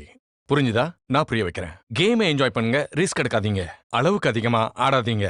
உங்க வயசு 18 விட குறைவா இருந்தா படிப்புல கவனம் செலுத்துங்க. புரிஞ்சுதா? 8 to 3 கேர்ள்ஸ், வாங்க சேர்ந்து விளையாடுவோம் பொறுப்போட. அவர்களுடைய முதல் 23 ஆண்டுகால தன்னுடைய இந்த வாழ்க்கை அனுபவங்களை உங்களில் ஒருவன் என்கிற அந்த தலைப்பின் கீழ் தன் வரலாறு நூலாக பதிவு செய்திருக்கிறார். மிகப்பெரிய ஒரு எதிர்பார்ப்பை ஏற்படுத்தியிருக்கிறது. தன்னுடைய தலைவரை பற்றி தெரிந்து கொள்வதற்காக திமுக உடன்பிறப்புகளும், தன்னுடைய முதலமைச்சரை பற்றி தெரிந்து கொள்வதற்காக தமிழ்நாட்டு மக்களும், இந்தியாவிற்காகவே வழிகாட்டியாக இருக்கக்கூடிய முதலமைச்சரை பற்றி அறிந்து கொள்வதற்காக இந்தியாவில் இருக்கக்கூடிய மற்ற மாநில மக்களும் மிக ஆர்வத்துடன் காத்து கொண்டே இருக்கிறார்கள். அந்த 23 ஆண்டு காலத்தில் அவருடைய குழந்தை பருவத்தினுடைய செயல்பாடுகள், கொள்கை கொடியை கையில் ஏந்தியது, கல்லூரி கால நினைவுகள், அது மட்டுமல்லாமல் கொடுமையான அந்த மிசா காலகட்டத்தில் கைது செய்யப்பட்டதற்கு பிறகு அவர் அனுபவித்த அந்த இன்னல்கள், இப்படி 23 ஆண்டுகால வரலாற்றை பற்றி அறிந்து கொள்வதற்கான மிகப்பெரிய எதிர்பார்ப்போடு அங்கே பார்வையாளர்கள் வரிசையில் காத்திருக்கிறார்கள். திமுகவினுடைய முன்னோடிகள், தமிழ்நாட்டு அமைச்சரவையே அங்கு கூடியிருப்பதை நம்மால் பார்க்க முடிகிறது. அது மட்டுமல்லாமல் இந்த ஆயிரக்கணக்கானோர் என்பதையும் கடந்து தமிழ்நாட்டினுடைய ஒவ்வொரு பகுதியிலிருந்தும் மக்கள், திமுகவினுடைய உடன்பிறப்புகள் மிக ஆர்வமாக காத்து கொண்டே இருக்கிறார்கள். இந்த விழாவினை நேரடியாக பார்ப்பதற்கு வாய்ப்பு இல்லாத சூழலிலும் கூட நேரடியாக அவர் அருகிலிருந்து அவருடைய வரலாற்றை சொல்வதின் விதமாக அமைந்திருக்கக்கூடிய அந்த புத்தகத்தினுடைய வெளியீட்டு விழாவிற்காக மிக ஆவலோடு அனைவரும் காத்து கொண்டே இருக்கிறார்கள். முத்தமிழறிஞர் தன்னுடைய வாழ்க்கை வரலாற்றை 6 பாகங்களாக நெஞ்சுக்கு நீதி என்கிற அந்த தலைப்பின் கீழ் எழுதியிருந்தார். அதே வகையில் எதிர்பார்ப்பை இன்னும் கூட்டுகிற விதமாக உங்களில் ஒருவன் என்று முதலமைச்சர் அவர்கள் தன்னுடைய முதல் தன் வரலாறு நூலை முதல் பாகமாக வெளியிடுகிறார். ஒரு புத்தக வெளியீட்டு விழா என்பதையும் கடந்து தேசிய அளவில் ஒரு அரசியல் ரீதியான ஒரு முக்கியத்துவம் வாய்ந்த விழாவாகவும் இந்த விழா பார்க்கப்பட்டு கொண்டே இருக்கிறது. ராகுல் காந்தி அவர்கள் இந்த புத்தகத்தை வெளியிடுவதற்காக தனி விமானத்தில் சென்னை வந்திருக்கிறார். அவரும் இந்த அரங்கத்திற்கு வருகின்றிருக்கிறார்கள். இன்னும் சற்று நேரத்தில் விழா என்பது தொடங்க இருக்கிறது. இந்த தலைப்பு என்பதே ஒரு உணர்வுபூர்வமான ஒரு தலைப்பாக மாறியிருக்கிறது. எப்படி முத்தமிழறிஞர் கலைஞர் அவர்கள் உடன்பிறப்புகளை என்று கடிதம் எழுதுவாரோ, அதே வகையில் முதலமைச்சர் அவர்கள் உங்களில் ஒருவன் என்று அந்த எழுதுகிற கடிதம் என்பது உணர்வுபூர்வமாக அத்தனை பேரையும் ஒன்று சேர்க்கக்கூடிய ஒரு வார்த்தை. அதே வார்த்தையிலேயே முதலமைச்சர் அவர்கள் இப்படியான தன்னுடைய புத்தகத்திற்கு தலைப்பாக வைத்திருக்கிறார். அந்த புத்தகத்தில் என்ன விஷயங்கள் எல்லாம் இடம்பெற்றிருக்கும் என்று ஒவ்வொரு மக்களும் மிக ஆவலுடன் காத்து கொண்டிருக்கக்கூடிய ஒரு விஷயமாக மாறியிருக்கிறது. எப்போது வெளியிடுவார்கள், எப்போது அது கையில் வாங்கி நம்மால் படிக்க முடியும் என்கிற ஒரு ஏக்கமும் அவர்களுக்குள்ளும் இருந்து கொண்டே இருக்கிறது. ஒரு தன்னிகரற்ற தலைவர் என்பவர் தன்னுடைய வாழ்க்கையில் நடந்த அந்த விஷயங்களை ஒரு வரலாற்று ஆவணமாக புத்தகத்தில் பதிவு செய்கிற போது தன்னுடைய வாழ்க்கையில் என்ன நடந்தது என்பதை சொல்வதற்கு மட்டுமல்ல, அடுத்த தலைமுறை என்பது எப்படி இருக்க வேண்டும், அடுத்த தலைமுறைக்கு எப்படி உந்து சக்தியாக இருக்க வேண்டும் என்கிற ஒரு உத்வேகத்தையும் இந்த புத்தகம் கொடுக்கும் என்று சொன்னால் அது மிகையல்ல. தலைவர் மு.க. ஸ்டாலின் அவர்களை பற்றி அறிந்து கொள்பவர்கள் இன்னும் அதிகமாக அறிந்து கொள்வதற்கான ஒரு வாய்ப்பு இந்த புத்தகத்தின் மூலமாக இருக்கிறது. தற்போது விழா மேடைக்கு முதலமைச்சர் அவர்களோடு ராகுல் காந்தி அவர்கள் விரைந்திருக்கக்கூடிய இந்த காட்சிகளை நாம் நேரடியாக பார்த்து கொண்டே இருக்கிறோம். இன்னும் சற்று நேரத்தில் நாம் அனைவரும் ஆவலுடன் எதிர்பார்க்கக்கூடிய அந்த புத்தக வெளியீட்டு விழா என்பது நடைபெற இருக்கிறது. ஒட்டுமொத்த சிறப்பு விருந்தினர்களும் நேரடியாக விழா மேடைக்கு வருகை தரக்கூடிய காட்சிகளை நாம் பார்த்து கொண்டிருக்கிறோம். பார்வையாளர்கள் அனைவரும் எழுந்து நின்று அவர்களுக்கு வணக்கம் செலுத்துகிறார்கள், மரியாதை செலுத்துகிறார்கள். இன்னும் சற்று நேரத்தில் நாம் ஆவலுடன் எதிர்பார்க்கக்கூடிய அந்த விழா என்பது தொடங்க இருக்கிறது.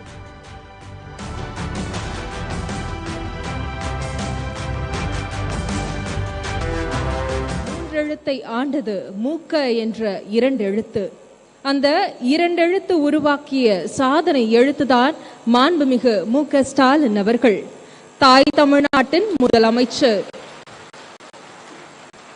இந்தியாவிற்கு திசை காட்டும் வழிகாட்டி, திராவிட கொள்கைகளால் நாட்டை வளப்படுத்தும் திராவிட மாடல், திராவிட முன்னேற்ற கழக தலைவரும் மாண்புமிகு தமிழ்நாட்டு முதலமைச்சருமான திரு மு.க. ஸ்டாலின் அவர்கள் எழுதிய உங்களில் ஒருவன் முதல் பாகம் தன் வரலாற்று நூல் வெளியீட்டு விழா இனிதே துவங்குகிறது. இந்த இனிய விழாவிற்கு உங்கள் அனைவரையும் வருக வருக என வரவேற்கிறோம். We welcome this warm gathering who has dedicated themselves to be a part of historical event which celebrates the release of One Among Us, Ungalil Oruvan, the autobiography of an incomparable leader. தாயை வணங்குதலும் தமிழை வணங்குதலும் ஒன்று. இந்த நிகழ்வு தமிழ் தாய் வாழ்த்துடன் இனிதே துவங்குகிறது.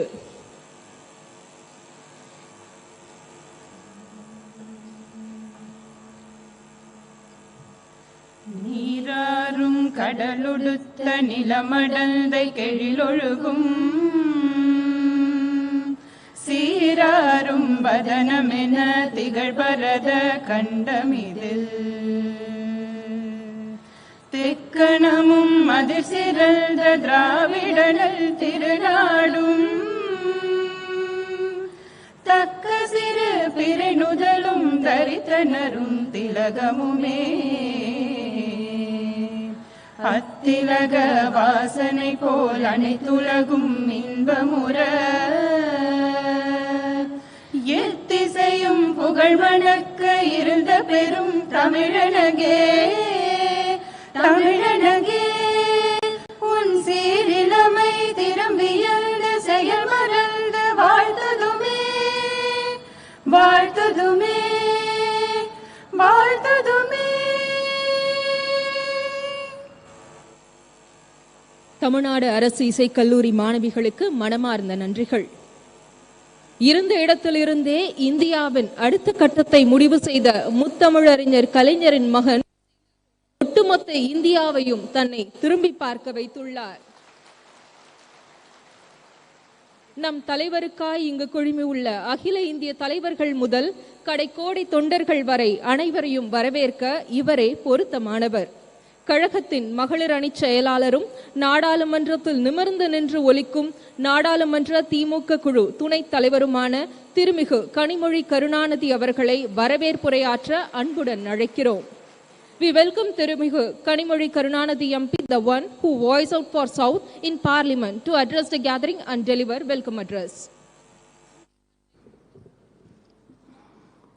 கொடையளி செங்கோல் குடியோம்பல் நான்கும் உடையனாம் வேந்தற்கு ஒளி என்கிறது குறள்.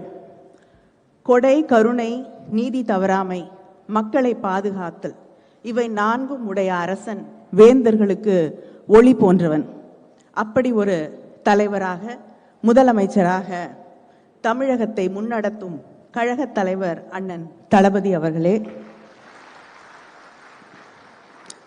சுயமரியாதை, சமூக நீதி, மாநில சுயாட்சி, மத நல்லிணக்கம், மாநில அடையாளம், மொழி உரிமை என்று பேசும் தலைவர், திராவிட இயக்கத்தின் குரலாக ஒலிக்கும் தேசிய தலைவர் திரு ராகுல் காந்தி அவர்கள், பாஜகவின் தலைமையிலான ஒன்றிய அரசு இரண்டு இந்தியாக்களை உருவாக்குகிறது. ஒன்று பணக்காரர்களின் இந்தியா, இன்னொன்று ஏழைகளை ஏழைகளாகவே வைத்திருக்கும் இந்தியா என்று பாராளுமன்றத்தில் முழங்கிய நவீன இந்தியாவின் நம்பிக்கை குரல். A man who loves to learn, a global citizen, national leader and a Tamil at heart. This is as good as it can get. Happy to welcome through Rahul Gandhi. காழ்ப்பு, மத உணர்வுகள், பெண் அடிமைத்தனம் என்று எதிரிகள் எதை கொண்டு வந்து விதைத்தாலும் அதை சமூக நீதி, வளர்ச்சி, பாசாங்கற்ற எளிமை, யதார்த்தம் என்ற ஒளிக்கதிர்களால் வீழ்த்தி கேரள மாநிலத்தில் இரண்டாம் முறையாக ஆட்சி பீடத்தில் அமர்ந்திருக்கும் முதல்வர் பினராயி விஜயன் அவர்கள், பெரியாரின் அனைத்து சாதியினரும் அர்ச்சகராகலாம் என்ற கனவை கேரளத்திலும் நிஜமாக்கிய முதல்வர், சபரிமலை சர்ச்சையிலே கொஞ்சமும் விட்டு கொடுக்காத தலைவர், கேரள முதல்வர் அவர்களை வரவேற்பதில் பெருமை அடைகிறேன். தலைவர் கலைஞரின் நண்பர், காஷ்மீரத்தின் சிங்கம் ஷேக் அப்துல்லா அவர்களின் பேரன், தலைவரின் அன்புக்குரிய மரியாதைக்குரிய ஃபரூக் அப்துல்லா அவர்களின் மகன், முன்னாள் முதல்வர் உமர் அப்துல்லா,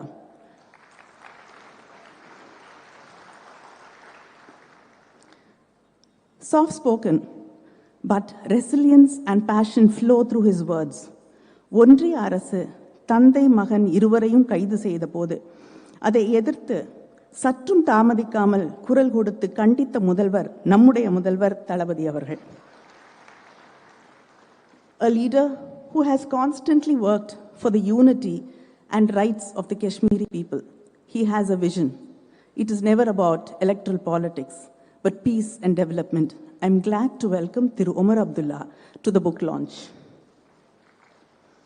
எப்போது சந்திக்க வாய்த்தாலும் என்னுடைய தலைவர் கலைஞர் எப்படி இருக்கிறார், அவர் உங்களுக்கு மட்டும் தலைவர் இல்லை, எங்களுக்கும் சேர்த்துத்தான் என்று அன்போடு சொல்லும் மரியாதைக்குரிய பெரியவர் லாலு பிரசாத் யாதவ் அவர்களின் மகன் தேஜஸ்வி யாதவ். அவர்கள் துணை முதல்வராக முத்திரை பதித்தவர்.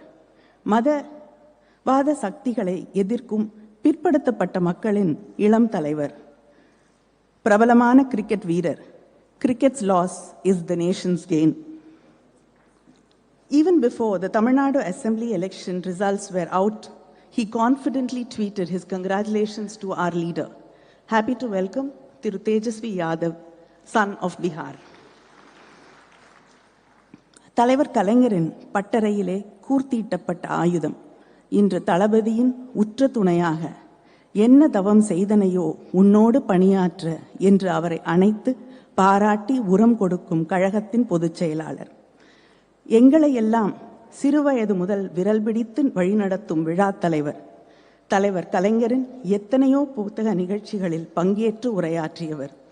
இன்று அண்ணன் தளபதியின் புத்தக மேடையில் அவரை வாழ்த்துகிறார். நீர்வளத்துறை அமைச்சர் அவர்களை வரவேற்கிறேன். முதல்வர் அண்ணன் தளபதியின் அரசியல் பயணத்தில் அவரது இடுக்கண் களையும் கரம், இளமைக்கால நண்பர், அண்ணனின் அன்பையும் நம்பிக்கையையும் பெற்றவர். தலைவர் கலைஞரின் துரும்பளவும் அசைக்க முடியாத உடன்பிறப்பு, கழக பொருளாளர், பாராளுமன்றத்திலே எங்களை வழிநடத்தும் அண்ணன் TRB அவர்களையும் வரவேற்கிறேன். தமிழ் மக்களை தன் தமிழால், பாடல்களால், கவிதை வரிகளால், கதைகளால், இலக்கிய பணிகளால் கட்டுண்டு கிடக்கச் செய்திருக்கும் பத்மபூஷன் கவி பேரரசு வைரமுத்து அவர்கள். தலைவர் கலைஞர் இடத்தில் கொண்டிருந்த அன்பும் நட்பும் அளப்பரியது. அதுபோல அண்ணன் தளபதியின் நன்மதிப்பிற்கும் பேரன்பிற்கும் சொந்தக்காரரான அவரையும் வரவேற்கிறேன். சுயமரியாதைக்காரர், பெரியாரியவாதி, தமிழ் திரையுலகில் பகுத்தறிவு கருத்துக்களை பேசும் சிந்தனையாளர், நம் கண்முன்னால் ஐயா தந்தை பெரியாரை கொண்டு வந்து நிறுத்தியவர் நடிகர் சத்யராஜ் அவர்களை வரவேற்பதில் பெருமகிழ்ச்சி. இளைஞரணி செயலாளர், சட்டமன்ற உறுப்பினர் உதயநிதி அவர்களை வரவேற்கிறேன். தொடர்ந்து நீட் ஒழிப்பிற்காக குரல் கொடுத்து களமாடக்கூடிய அவரது நெஞ்சுக்கு நீதியிலும் அந்த குரல் தொடர்ந்து ஒலிக்கட்டும். புத்தகத்தை அழகாக வடிவமைத்து பதிப்பித்திருக்கிற பூம்புகார் பதிப்பகத்தின் ராஜா சுந்தர் சிங் மற்றும் சாம் பிரசாத் அவர்களையும் நன்றியுடன் வரவேற்கிறேன். உள்ளாட்சியிலும் முதல்வர் தளபதியின் நல்லாட்சியை மலரச் செய்திருக்கும் கழகத்தின் செயல் வீரர்கள், அமைச்சர்கள், மாவட்ட கழக செயலாளர்கள், சார்பு அணிகளின் அமைப்பாளர்கள், நாடாளுமன்ற சட்டமன்ற உறுப்பினர்கள், நகர ஒன்றிய செயலாளர்கள், நிர்வாகிகள், சகோதர சகோதரிகள் அனைவரையும் பெருமையோடு இந்த நிகழ்ச்சிக்கு வரவேற்கிறேன். பதவியேற்று 9 மாதங்களில் நாடு புகழும், மக்கள் கொண்டாடும் முதலமைச்சராக, அதே நேரத்தில் உங்களில் நானும் ஒருவன் என்று மக்களின் உணர்வுகளை மதிக்கும் தலைவராக, அவர்கள் கேட்கும் முன்பே மக்களின் தேவையறிந்து செயலாற்றும் தளபதி அவர்கள் இன்று தன் சுயசரிதையின் முதல் பாகத்தை வெளியிடுகிறார். எப்படி தலைவர் கலைஞரின் நெஞ்சுக்கு நீதி ஒரு தலைமுறையின் அரசியல் பதிவாக இருந்ததோ அதுபோலவே இதுவும் தான் சுவாசித்த அரசியல் காற்றை இந்த புத்தகத்தின் வழியே உங்களில் ஒரு இளைஞராக நம்முடைய தளபதி அவர்கள் பகிர்ந்து கொள்கிறார்கள். அந்த புத்தகத்தின் மொழி நடையும் ஒரு இளைஞனின் துள்ளலோடு தன்னை சுற்றியுள்ள அரசியல் ஆசான்களை உள்வாங்கும் ஆச்சரியத்தோடு எழுதப்பட்டிருக்கிறது. தான் சந்தித்த மனிதர்கள், தலைவர்கள் தொடங்கி தலைவரின் செயலாளர் அண்ணன் சண்முகநாதன், செயல்மணி வரை அவர் யாரையும் மறக்கவில்லை. மிசா கைதியாக சிறை செல்லும் வரை நீளும் இந்த புத்தகம் ஒரு அரசியல் ஆவணம். அதே நேரத்தில் தன்னை செதுக்கிக் கொண்ட ஒரு சிற்பியின் கதை. அரசியல் மேடையாகட்டும், மனிதர்களாகட்டும், எல்லாவற்றிலிருந்தும் தான் கற்றுக்கொண்ட பாடங்களை அவர் நம்மோடு இந்த புத்தகத்தின் வழியாக பகிர்ந்து கொள்கிறார். வாழ்க்கையிலிருந்து கற்றுக்கொள்பவனே தலைவனாகிறான். ஒவ்வொரு பக்கத்திலும் தலைவர் கலைஞரை பற்றிய புதிய செய்திகள். நாமும் புத்தகத்தில் ஒருவராகி விடுகிறோம். ஆயிரம் ஆயிரம் கண்கள் இருக்கும் இந்த அரங்கில் இதையெல்லாம் பார்த்து பெரிதுவக்கும் 2 கண்களை தேடுகிறேன். உங்களை வாரி அணைத்து உச்சி முகர்ந்து வாழ்க உன் பணி ஸ்டாலின் என்று கரகரத்த குரலில் கொஞ்சும் அப்பாவை தேடுகிறேன். அவர் இல்லை, ஆனால் இங்கிருக்கும் அவரது உடன்பிறப்புகள் அனைவரது முகத்திலும்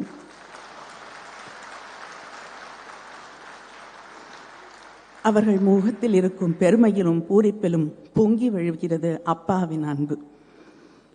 இந்த மேடை என்பது ஒரு புத்தக வெளியீடு நிகழ்வு மட்டுமில்லை. இந்த நாட்டை மதவாத சக்திகளிடமிருந்து பாதுகாக்கும் தளபதிகளின் அணிவகுப்பு. ஆனால் இந்த மேடை ட்ரெய்லர் மட்டும்தான், இன்னும் படம் வரும். The leaders on the stage are the